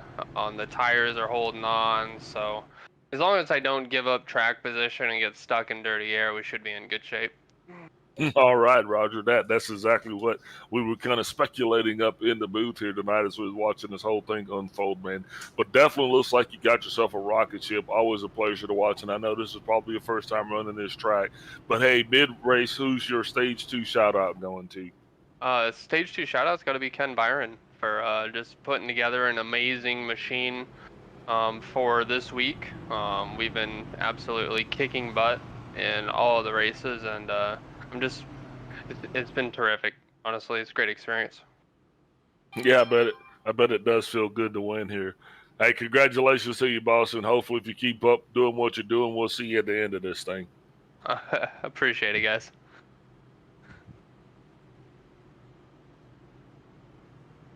Alrighty, that was Derek Heitman, our stage 2 winner. And it looks like we're going to be getting ready to go back green once again here very shortly. Pace car lights have gone off. Of course, Heitman going to be the control car here at the beginning of stage number 3. Travis Manning's going to be starting in 2nd. Patrick Gitter in 3rd. Haslakwa 4th. Stephen Thompson in 5th. I think the quiet MVP for tonight, though, Big Al, I'd say, is that 67 of Stephen Thompson. This guy has been really shining out here tonight, wouldn't you say? Yeah, definitely. Got to give a shout out to Stephen for his efforts, man. Saw him battling Kenny Powell pretty good there. So definitely going to be watching that. Speaking of Powell, I think Powell just actually made a little mad dash down pit road to get himself a splash and go there, just topping off those tanks. What do you think? I don't like that. I don't know why he did that. He did just fall back to 11th, so that's not as bad as it could have been. But track position seems like it's very important. I don't know. I don't know if I would have risked that, but you know, he knows better. But here we go. Pace cars dip down pit road as we get the stage number 3 started. And Heitman, wasting no time to get up through the gears, drives away to already 0.2 of a second, almost 0.3, is side by side for second place. Patrick Gitter and Manning dueling it out. Looks like Gitter is going to get it done here and slides up right in front of Manning. Yep, but the 76 of Derek Heitman doing exactly what Derek said he was going to do, and that's keep it out front. Right now, these guys are still battling for track position. That's going to be the key thing here. We got one car, the 66, Shane Nashville. He is way high out of the groove. No, that was not the 66. Looks like the 77 of Ryan Strunk definitely having some problems. Yep, it was the 77. I got my orange cars confused. And we hadn't mentioned Strunk's name a lot here tonight, Brian. Seems like he's been playing catch-up for the majority of the evening. Yeah, usually we see Strunk leading some laps, you know. Hadn't been the case the last few weeks. Yeah, he's back on the lead lap. He scored, for quite a while there. He was some one lap down, so good to see him back on the lead lap now. Maybe he can actually battle his way to get back up front. Ryan Johnson doing what he needs to do now, been reunited with his G&G teammate Kenny Powell. Powell finds himself all the way back in 17th position now after he decided to duck down into the pits, I do believe, just for a top off. Whoa. Stuck hard into the wall there. That's not going to be good. Yeah, Ryan Strong just definitely went for a little bit of a ride. And he is going to fall back quite a way. He's almost outside of the top 20 now. As Derek Heitman, though, still in the lead, coming up on 100 laps to go. Or should I say 100 laps in. Patrick Gitter has gotten by Travis Manning. Now has his sights set on the 76. Wonder if any of these guys have been making adjustments to these race cars. Oh, you can believe a couple of drivers might have made adjustments. I mean, now the sun is set. It is definitely what we would consider to be dark here. So a cooler racetrack. Racetrack temperature right now, 75 degrees, 79 degrees, that ambient air temperature. That's definitely down a little bit from what it started. So that cooler track is going to produce more grip for these guys, and that's going to, definitely let their race times be a little bit faster, Brian. So I think everybody's just right now just got their hot rods tuned in, man. They're just trying to get the growth to the show. And look at this. Derek Heitman probably is starting to pull away a little bit because these guys have been battling so much. Travis Manning, Patrick Gitter, of course, have been side by side for quite a while. Looks like finally Manning has secured the pass and up to now second. Pasalacqua battling, of course, with Matt DeCiani. Tell you what, I think Travis Manning might have something for Derek Heitman. Let's keep an eye on that 28. Oh, really? You're going to go there? I'm just saying, Manning's always been a fast driver. We just haven't seen a whole lot of him in recent memory. I got you. I mean, I'm just saying, though, Heitman has definitely got a sled out there tonight. And like you said, his car is set up to run in the long run. So, I mean, bring it on. It just gives us more to talk about. That's all. Yeah, but I mean, and you got to keep in mind, these guys have been probably making adjustments. You just mentioned as well that the track conditions have been changing quite a bit. Maybe these guys started off the race with not a good handling car, in the hopes that their car would come to them later in the run. And I think that's going to be the case. I think as the Kenny Powell really door banged the 66 of Shane Parrish. I'm not sure if Parrish is going to appreciate that. I'm sure it was an accident, but nonetheless, the little trading paint's going on there. Yeah, I'm sure they're going to have a meeting about that. Also, Josh Schaffner recovers back on the lead lap right now. He's following right behind Shane Parrish. And here he comes to the inside of the 66. these guys are definitely getting their battle on here tonight.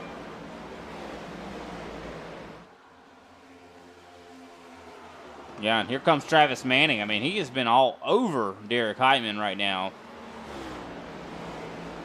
Definitely keeping that 76 honest.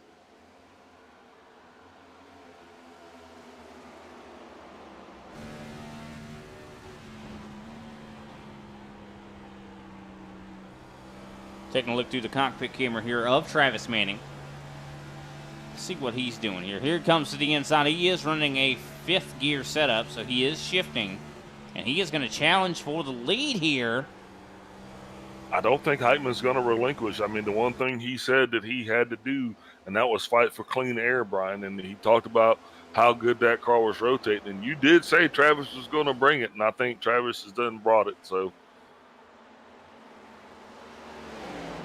Heitman is definitely going to stay right there beside him, though, just like he did with Gitter. I don't think he's just going to let him roll.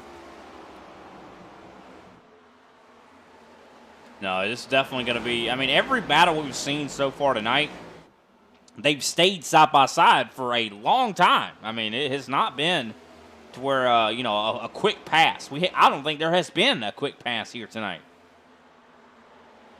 Yeah, definitely. It's a passable track. You just have to set that pass up, and you have to be committed to the pass. And there, I think we might see one being completed here. The 76 is probably going to come back down to the inside. Oh, almost door banging here. These guys not giving each other a lot of room as we have 80 laps to go.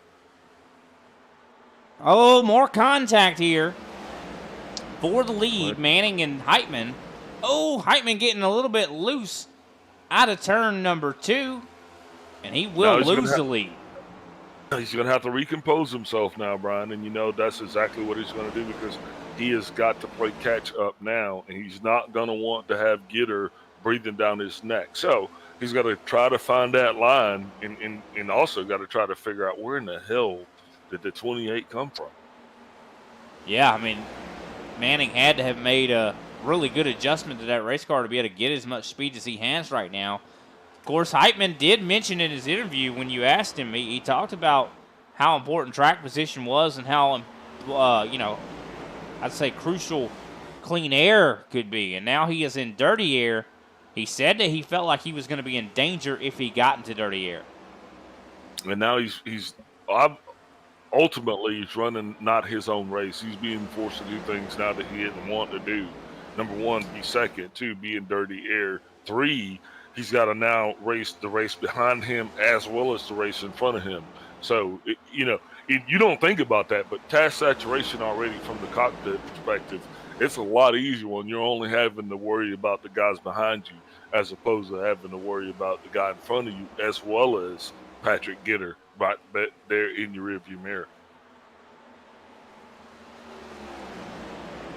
Yeah, definitely. I mean, Gitter won stage 1. He has not been slow in the slightest, but I just don't think that Gitter's car is working as good in the darker part of the racetrack or the darker track. And as this place has been cooling down, I just don't think he's been doing as good. I think DeCiani's still doing pretty good, though.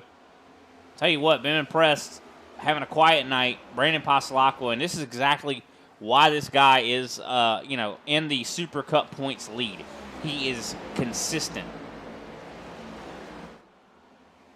Oh, and it's we still got a long, long way to go. A lot of racing left, and I'm just loving to see that guys are actually able to bring a setup, a strategy, a plan, and actually be able to see it through fruition. Especially like the stage 2, guys were actually able to do that. So now here we are in the longest stage of the race, Brian. So now you get your pit strategy thrown in on top of everything as well, and I think it's just going to be an awesome, exciting end to this race. Speaking of pit strategy, these guys can make it 72 laps on a tank of gas. We got 75 laps to go. Yep, so the fuel window will be opening very, very soon, but of course I don't think that means everybody's going to be, trying to come down pit road very soon. I do believe Guys are going to try to stay out a little bit longer to try to keep split it in half, if you will. Of course, they're a little bit over 20 laps into this run, so I would assume probably around 140, 145, maybe that would be a good call to maybe come down pit road then. What do you think? 40 to go. So, yeah, I'd say about 145, 40. 148, somewhere in there. Yep, 40 to 45, that's the window. And as long as they can keep it green to that point, then you can bet you believe guys are going to be stacking up because, trying to bend it to get down pit road, I think once it opens, it's going to flow. Well, here we go. Challenge for the lead once again. Derek Heitman to the inside. Go ahead. Yeah, I was going to say, speaking of flowing, Derek Heitman flowing all the way back to the front. He said he was going to challenge. I don't think he has any choice here, Brian. Now, Manning, you think Manning could have possibly have burned his stuff up in his quest to get to the front, and then in his quest to stay to the front? Now he's being squoze by the 76 of Heitman. Yeah, I've been surprised at how much squeezing and kind of elbows out these guys have been racing each other. We've seen that a lot tonight between Patrick Gitter and Derek Heitman, Travis Manning, and now Derek Heitman. But they've been keeping it together, which is what's shocking to me, that they haven't really wrecked each other as a result. But you look at that, Heitman kind of a little bit of a bump there to the 28, almost sends him sideways. He's able to catch it, and here comes Patrick Gitter, going to be trying to see if he can't take second away. You didn't see that coming, and he's also got DeCiani that's going to be sitting right back in the shadow. So, unfortunately, Travis Manning's night just getting started good. As Gitter now makes his move complete, that's going to put Gitter up in the second place. DeCiani is going to be wanting to definitely get in on the blood. These guys attacking like a pack of animals with precision. They're like wild dogs. Oh, Manning wow. Oh! DeCiani actually tagged the wall as well.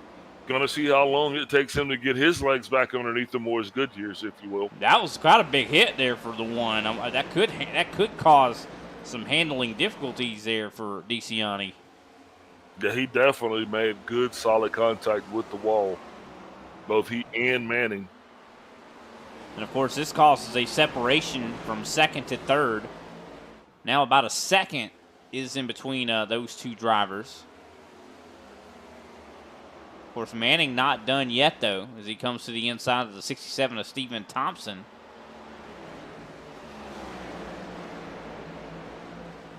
Whew. It's definitely been exciting here. Yep, just like that, Gitter is back up front now challenging Derek Heitman. He is now past Heitman for the lead. I think Heitman might have burned his stuff up this time around. And you saw Patrick Gitter, that run, he wasn't really trying to do much there. It seemed like he was just kind of hanging out, looked like he was struggling. But I really think that he might have been trying to save tire. I think he was just like, let those guys battle. I'll chill back here.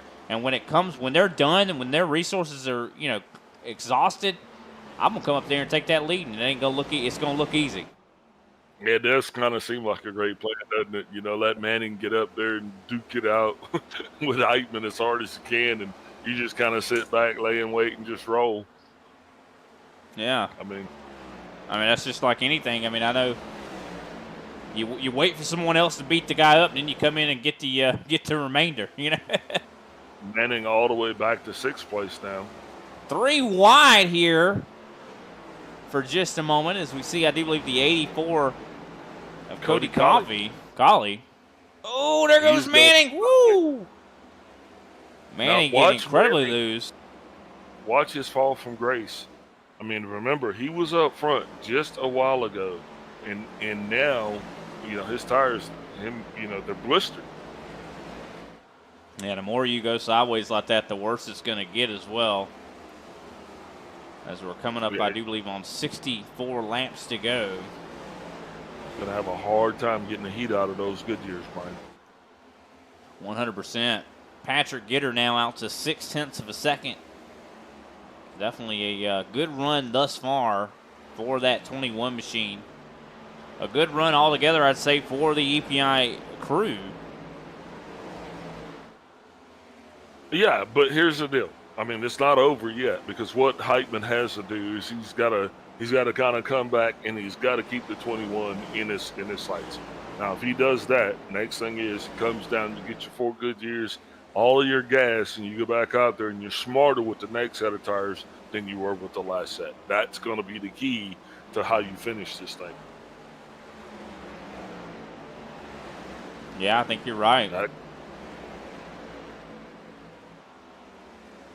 The 14 of Jeffrey Souza back in 7th place. He has now got Travis Manning behind him. And right further back just a little bit is J.C. Evans, another name we haven't mentioned here tonight. Yeah, he's been looking very impressive. Yeah, J.C. running in 9th place. Started this thing all the way back in 24th, if you can believe that. Wow. So, yeah, he's definitely one of the biggest movers here so far tonight. And he's been one of those guys, I mean, we've seen just every week he seems like he's getting better and better. A lot of top 5s, or should I say a lot of top 10s for that 9 machine. Patrick Gitter, though, now out to over a second over Heitman. All right, Jeffrey Ford right now, I believe is the last driver that's on the lead lap. And the leaders are slowly starting to encroach upon his territory. He'll actually be able to see them in his rear view here on the straightaway. So now, how does that affect your psyche as well as your pit strategy, Brian? Well, this is a tough track to have to deal with lap traffic. I mean, we've already seen how difficult it is to pass. But I don't think it's going to hurt Patrick Gitter too much, just considering he's carrying so much more speed than Jeffrey Ford. So I think should be able to get by him without too much of a headache. Oh. Now, if he has to deal with more traffic, then that's going to be a different story. I think Ford just took care of it. Ford now opening up those green flag pit stops. He is now on pit road.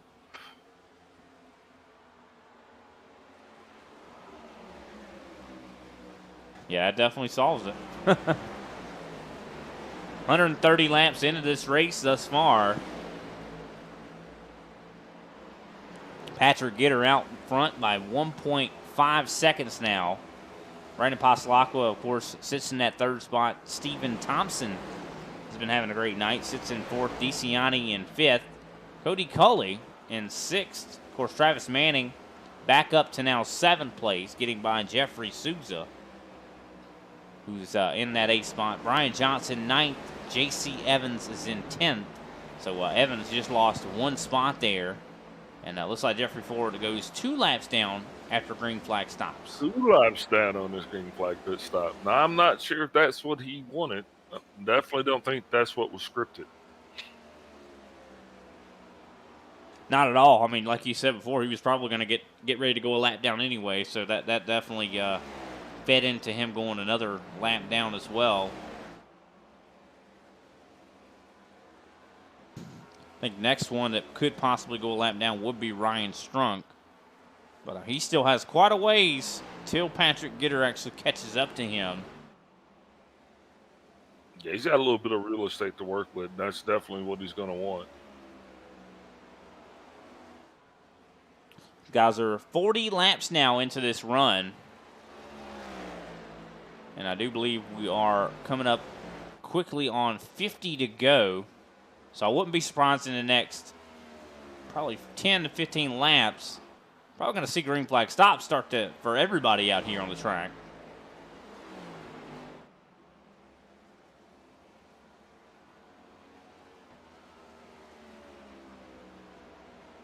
And now that Gitter has the clean air, I mean, he is just pulling away. I feel like Heitman really did burn his tires up. I mean, look at that. Almost 2 seconds now is the gap.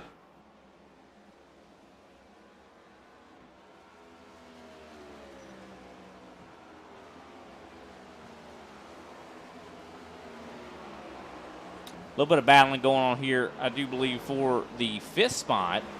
That is Cody Colley and Matt DeCiani duking it out. Of course, DeCiani now up to 5th.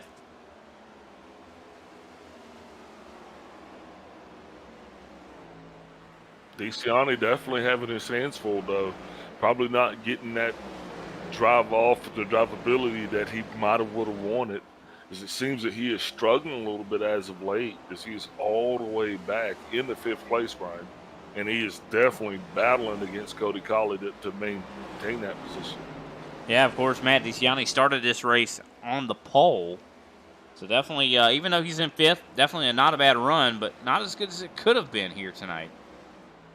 Yeah, he had a lot of success earlier in the first run. Second run has been a little bit more suspect, and now I think the third run, he's definitely got his hands full. So with 53 laps to go, I'm thinking that maybe those guys are going to come in, make some magical adjustments, and that's going to make it work. The 77 Ryan Strunk finds himself down pit road now. We'll be monitoring to see if he can get it done without going 2 laps down. Nope, he's 2 laps down. Yeah, I think if you're at a certain point in the field, I think you're going to end up 2 laps down. Jeffrey Souza is also down, I think, has gone 1 lap down. But he is back on the racetrack at least.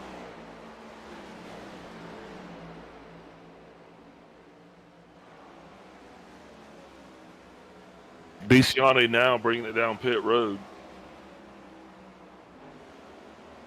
Now that's definitely interesting, seeing Matt DeCiani come down right now. You talk about him struggling. This could be exactly why, or you know, what his response, I think, to struggling. Yeah, I think he was definitely on the struggle bus, probably pushing a little bit harder than he maybe wanted to, you know, because the 21 getter, he was actually just able to lay back. And you also look at Derek Heitman. Heitman now almost 2.5 seconds behind getter.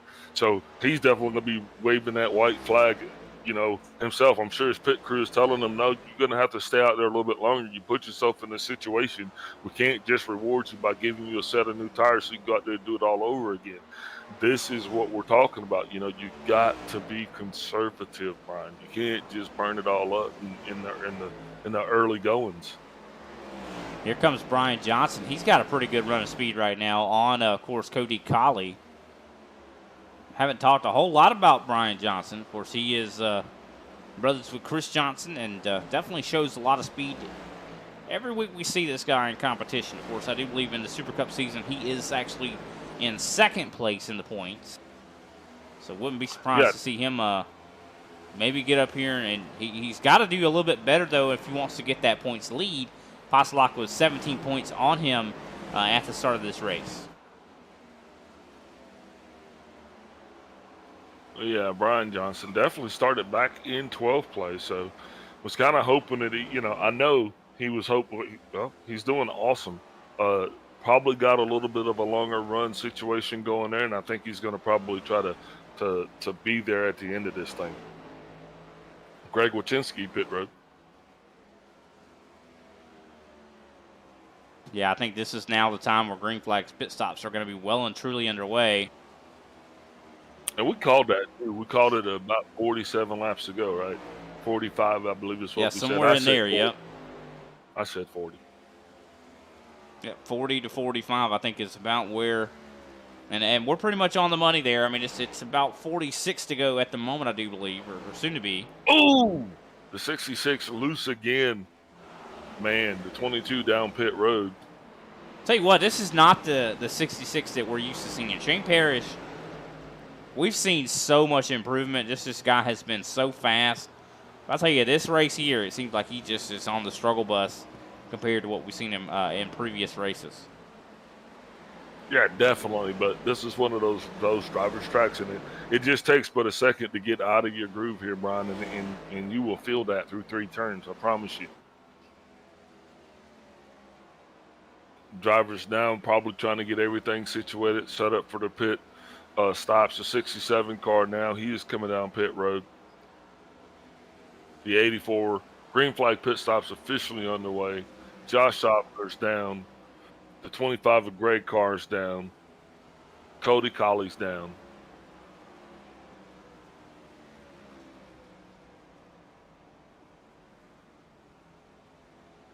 Yeah, a lot of drivers coming down pit road.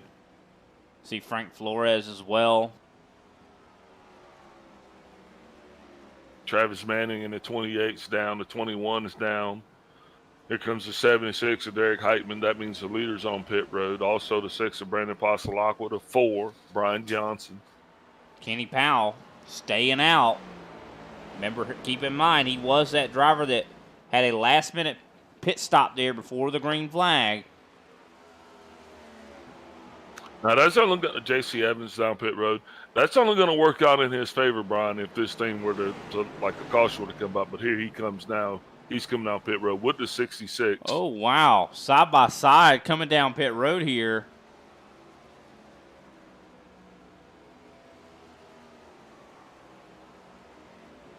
You don't see that very often at Nashville Superspeedway. Guys entering pit road side by side.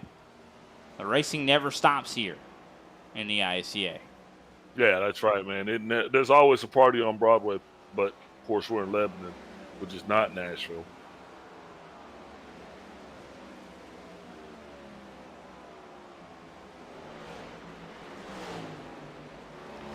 Kevin Zaziak now up to the lead here. Go ahead, Big Al. 43 laps remaining.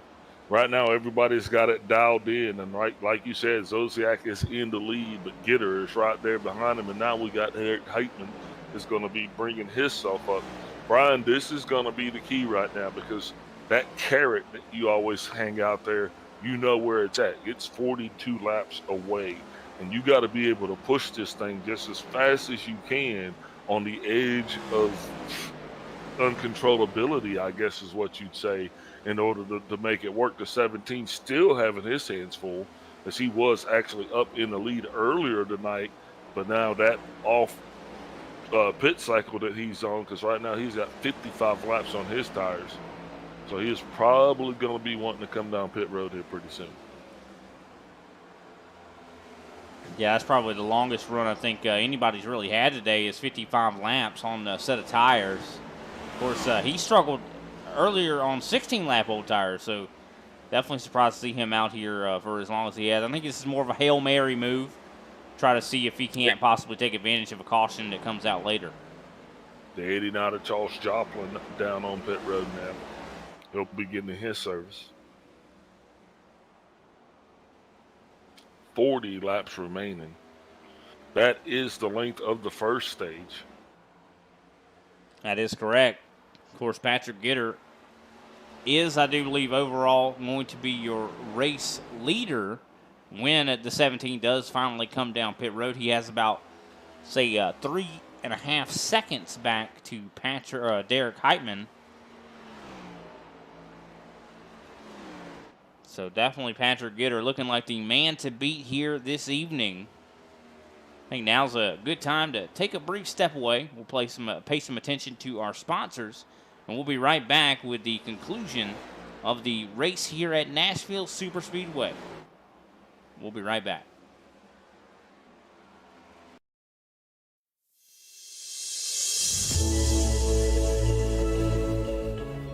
Hey everybody, my name is Warren Maddox. I am the president of Ultimate Experience Outdoors. Our mission, we are dedicated to taking veterans, first responders, youth, and Gold Star family members on outdoor excursions across the country.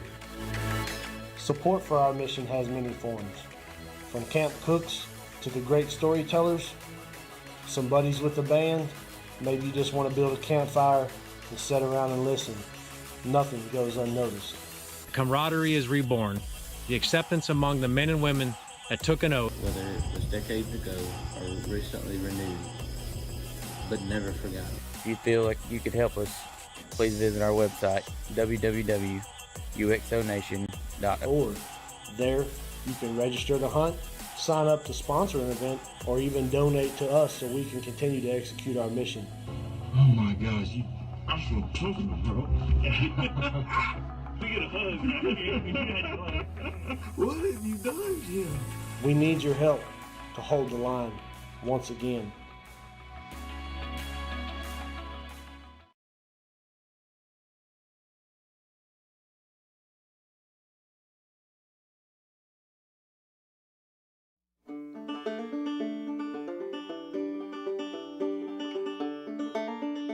getting into this particular business, it was very important for us to make sure that we were putting out the most authentic product. Sugarlands Distilling Company is a fantastic distillery in downtown Gatlinburg, Tennessee. Our goal is to spread across the country. We would love your help in doing that.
And we are back, ladies and gentlemen, with the Sugarland Distilling Co. 250 at Nashville Super Speedway.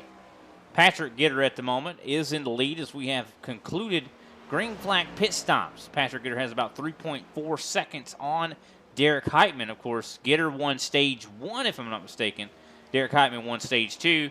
And it looks like chances are Patrick Gitter is going to win the race. But then again, Big Al, you already know what I'm getting ready to say. What could happen? A caution could come out. Yeah, absolutely, man. We got cars that are slip sliding every which way but loose out here on the racetrack tonight. I mean, this beautiful Lebanon, because it's not Nashville. You can make sure to remind everybody that. Well, I mean, I'm sorry, but yeah. No need to be sorry. That is interesting, though. You see that a lot with tracks, to where, you know, they'll name a track a certain thing, and it's like it's not even in that city. It's like 15 minutes away from that city. Yeah, Lebanon's not Nashville. That's for sure. But yeah, great race though that we got going on here tonight, man. And I'm telling you, Gitter is just, he's doing what he needs to do to put it in the books right now. He's got a lead that's stretched out to just over 3.1 seconds over Derek Heitman. And I think the story for Heitman is the fact that I think he just burned up his tires a little bit too quick, and he was never actually able to recover from that. He did that battling Travis Manning. Manning now back to 6th place, holding on and holding strong, trying to get her done. Got the, but man, it's just been a battle of track position tonight.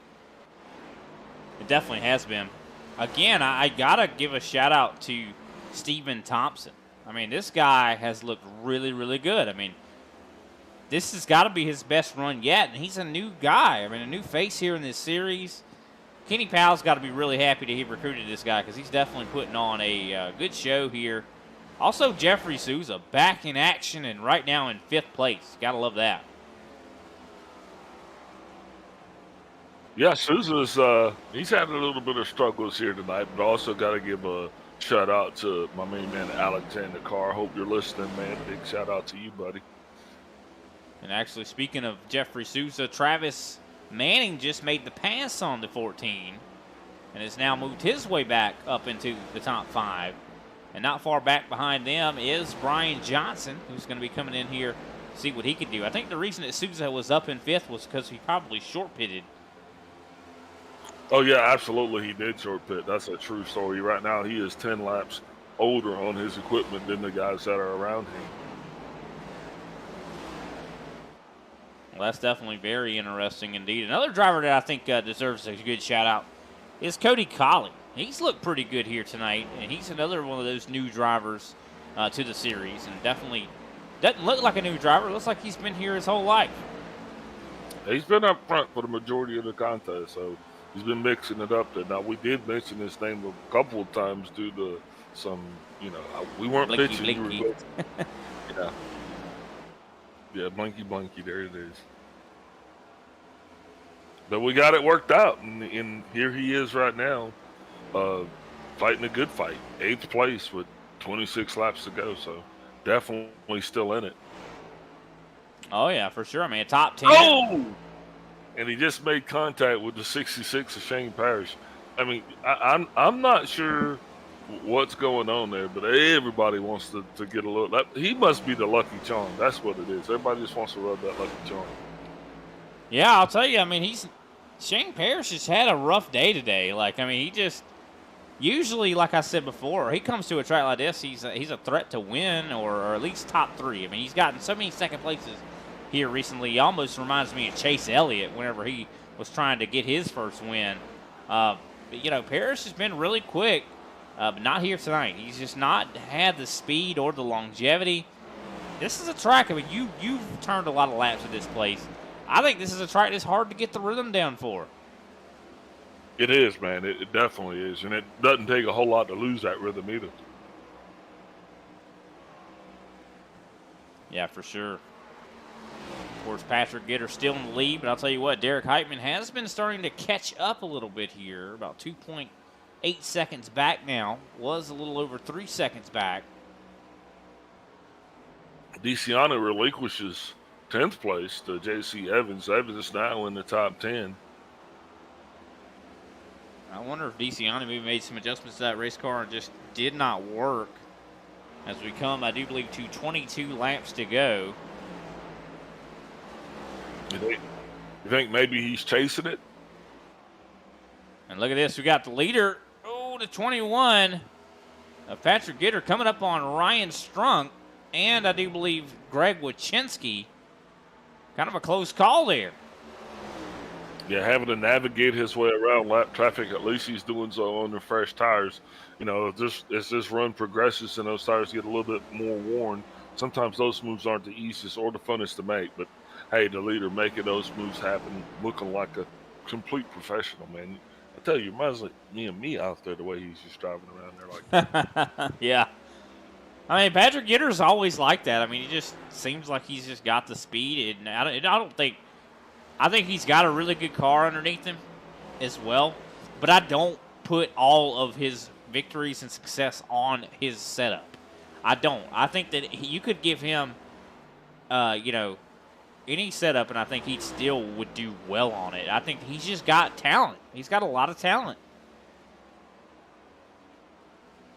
The boy's good, he say. The boy's good. He's got a natural talent in him. I mean, he just always has been, he's in between it really good at saving tire and also being really fast at the same time. And that's a dangerous combination here. And he's definitely taking care of business. He's been able to get through the lap traffic, and he doesn't really have a lot of cars in front of him right now. I think he's going to be pretty much some clean real estate in front of him. Of course, there is, I do believe, one car, Scott Naslin, that could possibly go a lap down very soon. Yeah, speaking of that, what do we got? 15 cars remaining on the lead lap, that last car being the 25, I do believe, Greg Carr. No, I think you're right. It is Scott. Yeah, I do believe Scott Naslin, last man on the lead lap right now. 16, actually, on the lead lap. I'm showing Scott Naslin a lap down. Oh. We have had a little bit of some discrepancies here with the telemetry tonight. Yeah, I'm showing Greg Carr being the last car on the lead lap. Greg Carr, the last car. Battle starting to progress here for third. Could we see Stephen Thompson get his first top 3 here tonight? Of course, they are in the midst of some lap traffic. But Thompson's definitely been putting some pressure on Brandon Pasalacqua here.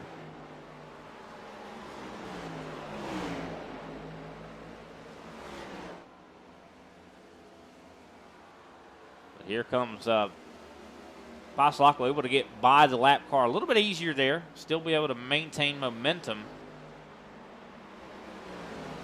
Still have more lap traffic to come, though, as you see Greg Wachinski right there ahead. And, of course, the 17 Naslin of Kevin Zaziak. Scott Naslin, you're right, will be the next one to go a lap down. And I think he definitely is going to find himself in the claws and clutches of the leader.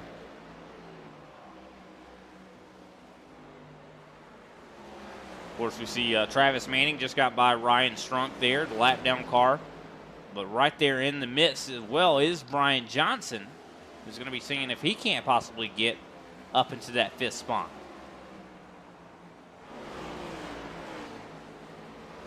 So not a whole lot of guys that are very close to each other. Closest on the racetrack is Pasalacqua, Stephen Thompson. Of course, that's the battle for 3rd. And Travis Manning and Brian Johnson battle for 5th. Other than that, everybody else is pretty far away. Of course, Pasalacqua, I think, is going to probably exit this race as the points leader if things stay as they are, as we're coming up to 14 laps to go.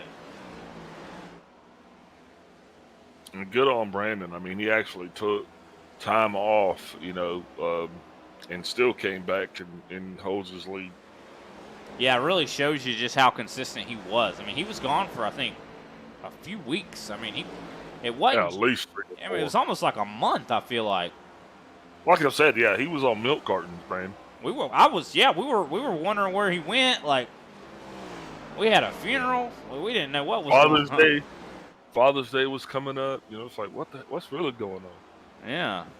But luckily he's back. I mean, like you said, I mean, it really, and he still was able to, come back and hit the ground running and still maintain a competitive, points season so far. I mean, it just shows how consistent he is. He doesn't need to win every race. He doesn't win every race. He just out-consistents everybody else. Out-consistents everybody. Yeah, That's I right. know that. I know my. That's not even a way. That's like bad grammar. Hey, listen. It's okay to bigify words if you want to. Yeah, that's right. Bigify. What was that? Oh, a little bit of some wiggling going on for a driver out there. That was Scott Naslin right there. Was it? Yeah, yep, it was. So I do believe he's right around Travis Manning as well.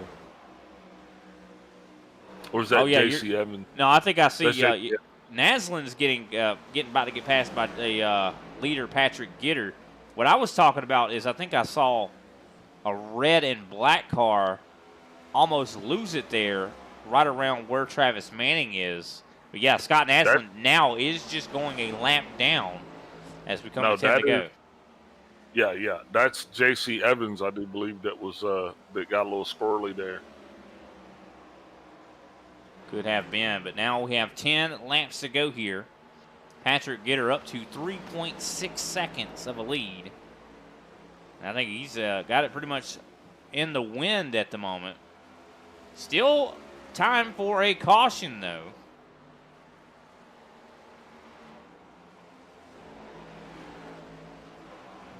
I bet Derek Heitman feels like this is the one that got away. I mean, because I think he had the speed to get this done. Yeah, but if you keep speaking cautions, I mean, I don't know, man. I think you're gonna I think somebody's gonna pay you a visit tonight. I hope they can pay my PayPal visit. If you want a caution, send me some money.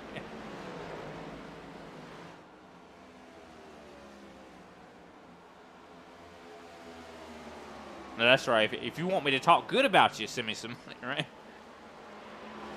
That's it. 8 laps to go, though, until we put this one in the books. Of course, it's been quite a long race here at Nashville Superspeedway, but been a good one as well. Love the competition level we have here in this Thursday series.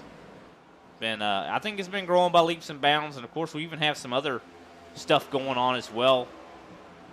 I know that Kenny Powell's been really excited about the Manifold Series, as well as I do believe the Ignition Series. I think the Ignition Series runs at the same time as the Thursday Series and is somewhat of a recruitment race in order to see if they can find some guys that maybe want to race in this series. But, of course, you have to prove yourself first, right, Big Al? Absolutely. I'm not going to tell you guys what I had to do to get in. Oh, we tried to prove ourselves, but they were like, nah, we just rather have you talk. Yeah. Patrick Gitter now out to over 4 seconds now, as he has definitely had a dominant run this evening. Coming up now to 5 laps to go in Lebanon. And again, at Nashville Superspeedway, doesn't make a lot of sense. I guess it's not even in Nashville, Big Al, and it's not a super speedway. What were they thinking when they named this racetrack? I mean, it's in Lebanon. And it's not a super speedway. A super speedway is Talladega, Daytona. Not a 1.33. Yeah. Not a bad track, though. I'm not hating on the track, the configuration. I like it. I'm just saying that why'd they name it that? You know? I guess to differentiate it from the fairgrounds? I don't know. The Nashville Super Speedway is not in Nashville and is not a super speedway. Other than that, yeah, it's spot on. It's a good track. I mean, not hating on it. I'm just saying the name. 3 laps to go here. Might as well call this track, you know, I don't know. We could just say this track's on the moon.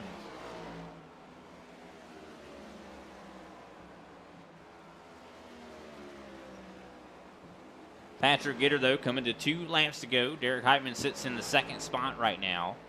Pasalacqua and Stephen Thompson still battling for the 3rd spot. That one's still up in the air at the moment. But it's gonna. We talked about how hard it is to pass. I don't think it's gonna necessarily be an easy pass here for Stephen Thompson.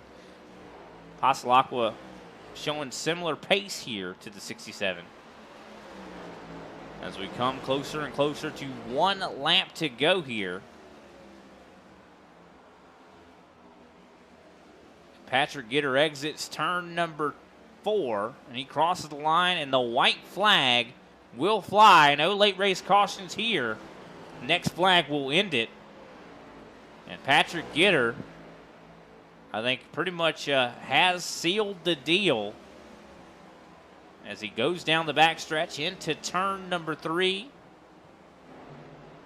He's got enough time to wave to the fans. He almost comes up to lapping Matt DeCiani, his teammate. But Patrick Gitter will win here at the Nashville Super Speedway for the Sugarland Distilling Co. 250. Definitely great race there for him. Finishes with 5 seconds on Derek Heitman. What a lead he was able to build. Yeah, definitely. A dominating performance, man. And Patrick Gitter going to bring it home. Derek Heitman, P2. Brandon Pasalacqua, P3. Stephen Thompson, 4th place. 5th place is Brian Johnson. 6th place, Travis Manning. 7th place, Kenny Powell. 8th place, Shane Parrish. 9th place is Cody Colley. 10th place is J.C. Evans. 11th place, Josh Hoffner. And 12th place is Jeffrey Souza. Of course, Frank Flores finishes in 13th. Greg Carr 14th, I should say. 15th, Matt DeCiani. 16th, Scott Naslin. 17th, Kevin Zaziak. 18th, Greg Wachinski. 19th, Jeffrey Ford. 20th, Ryan Strunk.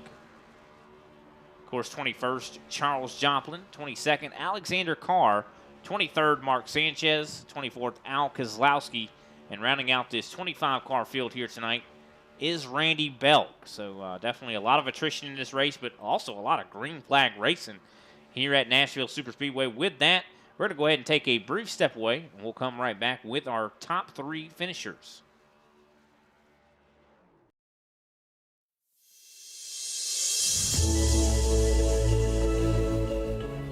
Hey everybody, my name is Warren Maddox. I am the president of Ultimate Experience Outdoors. Our mission, we are dedicated to taking veterans, first responders, youth, and Gold Star family members on outdoor excursions across the country. Support for our mission has many forms. From camp cooks to the great storytellers, some buddies with the band, maybe you just want to build a campfire and sit around and listen. Nothing goes unnoticed. Camaraderie is reborn. The acceptance among the men and women that took an oath. Whether it was decades ago or recently renewed, but never forgot. If you feel like you could help us, please visit our website, www.uxonation.org. There, you can register to hunt, sign up to sponsor an event, or even donate to us so we can continue to execute our mission. Oh my gosh, I feel talking, bro. We get a hug, right? What have you done, Jim? We need your help to hold the line once again.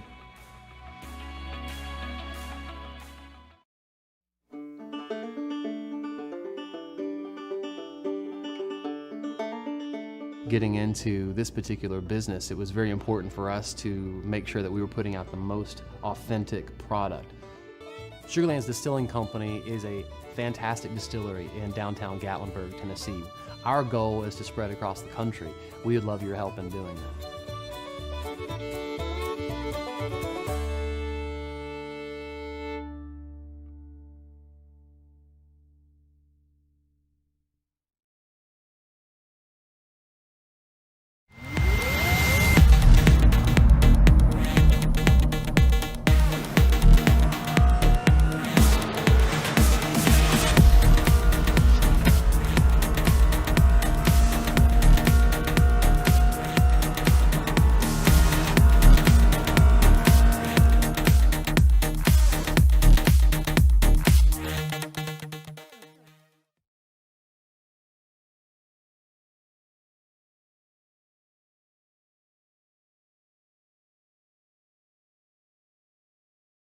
Welcome back, ladies and gentlemen. Of course, we're going to be starting our post-race show here for this evening's action. Definitely a great race for these top three. And also, got to give a shout-out before we even get to the interviews to Stephen Thompson for I do believe, his best finish since he just started the ISCA Thursday series here. Of course, we're going to start out with Brandon Pasalacqua, our third-place finisher, and barely able to hold on to that third-place spot. Looks like Stephen Thompson was giving you a little bit of a run for your money there, Brandon. How was the car feeling?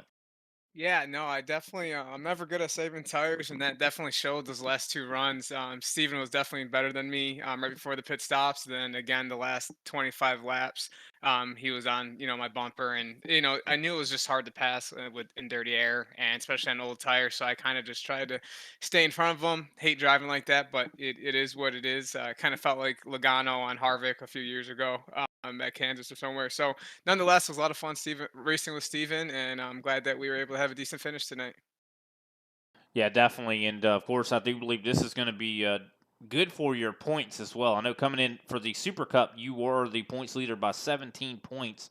So you might have just extended that by a little bit over Brian Johnson. But unfortunately, a different picture is being painted in the regular Cup Series points. I do believe you came into this race, I think, 9th or 10th. We'll have to wait and see how that kind of turns out. I mean, how difficult was this track here tonight? Yeah, it's difficult. I mean, it's tough to pass here, and everybody's so equal now. For the most part, obviously there's some of the guys that are top tier talents, but it's so equal that it's hard to get runs on people, and it's hard to make a pass. You would like to make the pass on the bottom, but if they get on your door, you can't accelerate off. So it was difficult. I was talking to the G&G guys about that and how bad it is in dirty air, and was hoping that it would get strung out. So luckily, the last two runs we were able to get strung out a little bit and just go run your pace. 100%. Well, definitely a great job to you for sure. Of course, I do believe next week, if I'm not mistaken, aren't we going to the Chicago Street Course? How do you feel about that? Yeah, I'm excited for it. For whatever reason, I have a little bit better performance at the road courses than I do in the ovals. So, the biggest factor there is just learning the track. I did some practicing this week, so we'll get the setup loaded and then just get familiar with the track. And again, it's tight there, so the biggest obstacles are not hitting the walls there. So, if you just keep it clean that race, I'm sure we'll have a good finish. Yeah, it's going to be very difficult to pass there for sure as well. And a lot like what you see at a Belle Isle or a Long Beach, where walls kind of show up out of nowhere. That's what you kind of get with those street courses. There's not a whole lot of room for error, but it sounds like you're very confident. We'll have to wait and see how that kind of works out, Brandon. Who can we give a shout out to after this third place finish here tonight? Yeah, definitely give a shout out to Patrick. He's been great. He's a phenomenal talent, and it's fun, a pleasure to race with him. And the same goes for Derek, who finished second. Those guys are lightning quick every week, and it's a pleasure to race with them. And Matt DiCiani, he was super quick today. Had a little bit of an issue later in the run, but he had a fast car, and it was a blast running with Steven there at the end. So also got to give a shout out to my G&G teammates. Looks like we got guys in the top 7 there with Brian and Kenny. So between those two and Josh, we did a lot of work on the setups this week, so I really appreciate their help with that. And then I just want to give a shout out to you guys up there in the booth. You guys do an excellent job, and we appreciate you guys doing it. All right. Well, thanks for putting on a good show for us and entertaining us. You make it easy by putting on a good show. So thanks for your time here, Brandon. We'll see you next week at Chicago Street Course.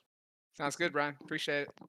Alrighty, that was Brandon Pasalacqua, driver of the 6 machine. Next up, Derek Heitman is standing by, of course, with Big Al. Derek, Big Al up in the booth. You got me? I hear you. Well, maybe not the result that you wanted, but nonetheless, still, I mean, you finished in P2. So talk us through what happened there with that last stage. I mean, you were actually battling Travis Manning pretty heavy on earlier in the run. Do you think that's what kind of cooked your goose?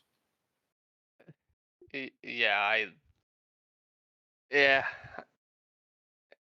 I'm holding back from what I want to say. So yeah, I mean, I shouldn't have just Oh no, this is a I safe shouldn't space. have. No, I just shouldn't have let him race me that hard. I should have just let him go and fell back to Patrick and played the long game. But I mean, the thing is I had the long game regardless of how I was going to run the car, and I let someone else ruin my race.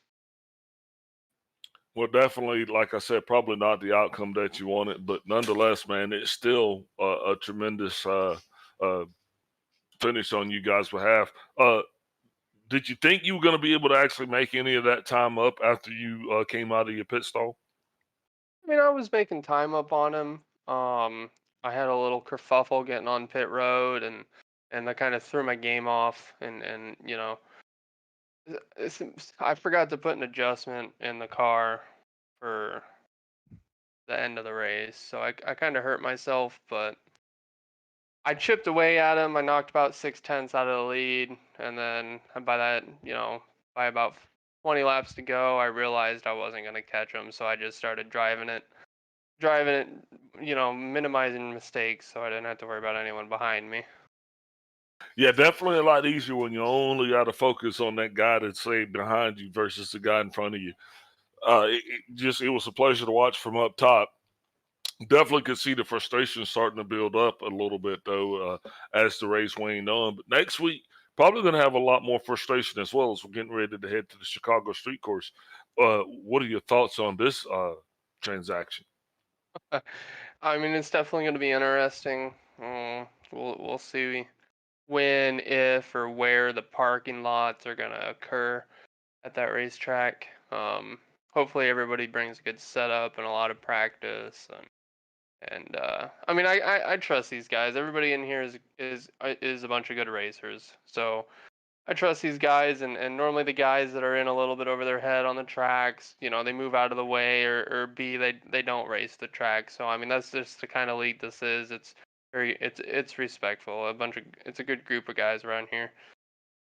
Now, the one thing I'd ask you is, is this going to be your first time at the Chicago street race? Big Al, this could be everybody's first time at the Chicago Hey, look, street I race, just wanted brother. to get in there first, my man. You know what I mean? Just make sure that we're good. Yeah, that's gonna be my first time there, so I suppose we'll, everybody's first time there. We're all gonna be on an equal playing field, unless other people ran other series there or taken upon themselves to, do early practice there. But I mean, this is gonna be everyone's first league race there. We'll see what happens. I tell you what, man, like I said, it was an awesome show tonight, man. Congratulations again for bringing it home, P2. Before we let you go, who you shouting out tonight, man, for that sled that you had underneath you? Well, first off, I wanna shout out Matt and Patrick. I mean, they were definitely in a their own class of the field, and they were great competition to race with. for the first three stages, and I should say really the whole race. Honestly, I mean, shout out to Matt. He had some unfortunate luck happen to him that kind of knocked him out of contention. Yeah, shout out Steven Thompson. P4 just joining the league. Who is this guy, you know? I mean, shout out him. Shout out everybody for racing clean.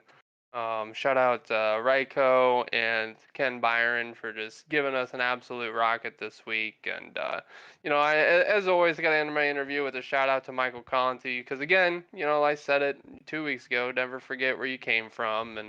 And I love all those guys over there, and I try to be friends with everybody on this game. So shout out to everybody that's always done something to help me out. Roger that, and it's a simulator. No, I'm just kidding, man. Hey, congratulations. Hey, it's always a pleasure, man. Have yourself a good evening. And as I always say, don't party too hard. Hey, thank you. Alrighty, that was Derek Heitman, driver of the 76 machine, and finishing in second place after leading 63 laps. Definitely, I'm sure he feels like that's the one that got away. But next up, we got the guy that did get the win, and what a dominant season he has had. Patrick Gitter, leading 94 laps out of 188. Definitely a really great day. Finished with 5 seconds over Heitman. It seemed like after, for a little bit there, that Heitman had a better car than you did. What did you do? How did you overcome?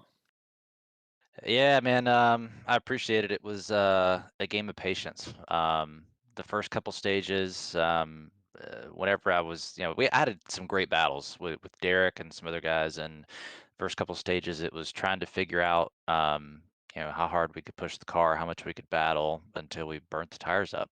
Kind of got a feel for it, and that third stage, I was kind of waiting to see what Derek and Travis were going to do up there. So they were kind of battling a little bit, and I was like, man, I'm just going to wait and see how this plays out. And it worked out. It's so hard to pass here. I mean, Derek and I were side by side. I don't know how many laps trying to sort that out early in the race, and it just kind of worked out there in the end. Yeah, we definitely saw that. Was kind of one of our points that we kept talking about was how hard it was to pass. I mean, you guys were side by side for it had to be 20 something laps, and and it was almost at a stalemate there for a long time. What were you able to do like to learn how to overcome something like that? I mean, it seemed like maybe it was just patience because that seemed to be the only way to really actually make a pass happen, or letting someone else burn their equipment up in order to try to, take advantage of the situation. Because it seemed like you waited for Heitman to get roughed up a little bit on his tires, and then you were like, okay, well now I can pick up the pieces. Yeah, it was partly that, man. It's you got to wait and see more. I mean, you got to race the track, obviously, but a little bit more of Nashville is kind of watching what other guys around you are doing, seeing kind of what their habits are, how hard they're going to race other people around you, so you know what to expect when you get to them, and then make a decision if it's going to be worth it or not to try to take the spot, or do you try to just wait a couple laps, save your stuff, and try to make it a little easier when the time's right. And then just it's over the run here. I mean, small mistakes.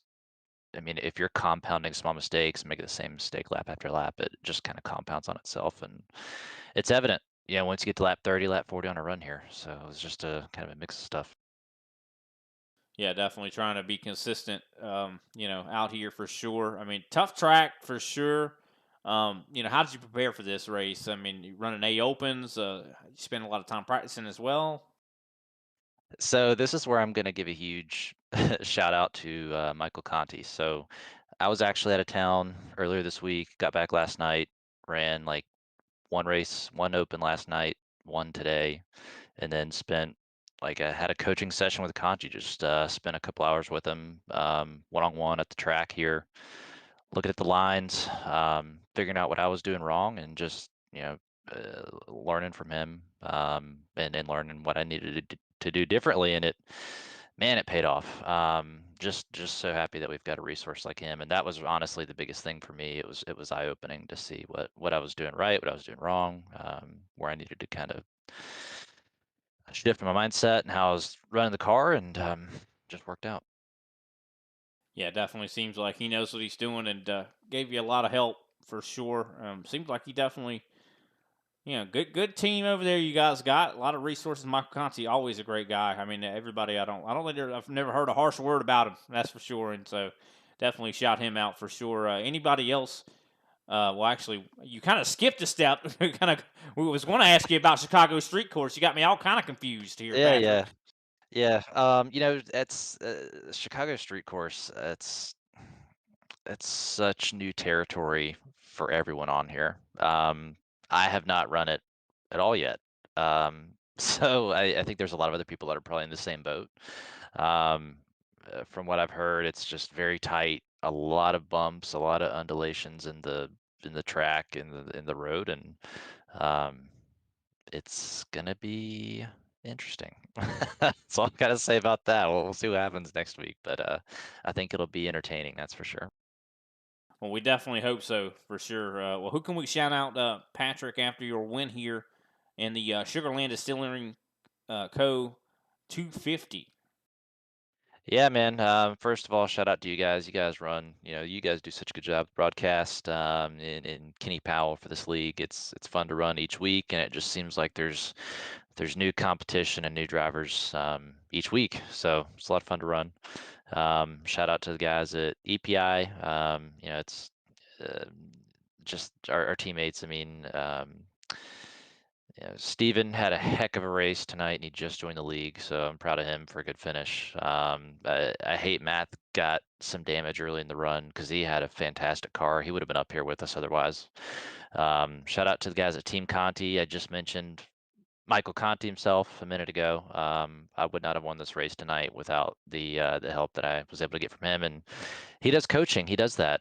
So if anybody's interested, reach out to him. That's part of the offering and the kind of the service he can provide over at EPI for anybody that's interested. Um, and then C12 Design Shop, they help get the paint I ran tonight. And Martin PC, check them out for your PC needs. Another few of our EPI guys actually have some of their computers, so they got some good stuff over there. All right. Well, thanks for your time, Patrick, and we'll see you next week, brother. Yes, sir. Thanks again, guys. Appreciate it. Alrighty, that was Patrick Gitter, driver of the 21 machine and winner here tonight. Definitely great job to him. Started in second, finished first, and he's gotten a lot of wins this season. I'll tell you that. And can't wait to see. I think we're going to see many, many more. Any final thoughts there, Big Al, on the race tonight here in Nashville? Yeah, it was an awesome race at the track that is not in Nashville, that is not a super speedway. And the drivers did an amazing job, man. And once again, man, the ISCA, they never disappoint. Thanks for all the sponsors. Thanks for our drivers, our participants, and also thanks to you, Brian, for helping me look so, not so good up in the booth. I don't know. I think I made you look pretty good here tonight. I was sleepy the whole way through. I'm sorry. I do apologize, ladies and gentlemen. Just didn't get much sleep last night, but we made it work. These guys definitely shot some adrenaline into me with some of the moves they were making out there on the racetrack. But definitely appreciate you as well, Big Al. Always doing such a magnificent job. Appreciate Kenny Powell for putting on these races for us to call, and all the guys that compete as well. It wouldn't be any fun if we didn't have all these great drivers out here for sure. So. Definitely, if you are interested in possibly joining this series, make sure you keep a lookout. Maybe you look up the iRacing Stock Car Association and the iRacing League directory. Shoot an application there to Kenny Powell, and he'll try to get you in. I know. Actually, I do want to take a moment if Kenny is available. If you want to talk a little bit more about your other series that just debuted.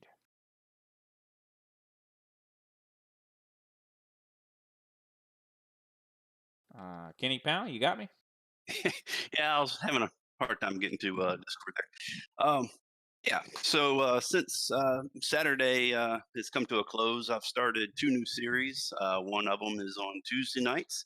It's called the Manifold Series. We're doing kind of affectionately call it potluck. We're doing random draw of the trucks, Xfinity or Cup car, and then following that, do the random draw for a NASCAR track. So pair those up and we go racing. Fix sets, and that drawing's done just about 15 minutes, half hour before I make the session. and so everybody starts on the same playing field, and we go racing. And then the second one, I'm doing a series called the Ignition Series. It's at the exact same time we race this race. So it's for those people that are new to iRacing that want to get into a league. And yeah, it runs the same time as this one. So hopefully come in, get your feet wet, and hone your skills. And then if you want to jump up into this series, you would be welcome. And again, that's we run the same schedule as this race, and that's fixed as well. All right. Well, thanks for that information there. So definitely everybody out there watching that is new to iRacing or looking for something different to try, definitely keep those two series, new series in mind. Definitely look forward to possibly seeing you in this series in the future if you are new. But definitely appreciate Kenny coming in and explaining all of that for us. Definitely shout out to everybody out there once again that raced in this race here tonight. Shout out to everybody that took the time to watch us. You could do anything with your Thursday night, but you chose to spend it with us, and we definitely appreciate it. Make sure you like and subscribe to us here on the ISCA YouTube and Twitch. And we'll see you next time, ladies and gentlemen. Of course, next week will be, I do believe, the debut of the Chicago Street Course. That's going to be a new one. I've watched a little bit of practicing there, and it definitely is tight and a lot of walls around everywhere. So looking forward to that. Of course, the stream will start at about 9:15 p.m. Eastern Standard Time. Race itself, green flag, should be around 9:30. So definitely looking forward to that. And we'll see you there, ladies and gentlemen. And have a great night.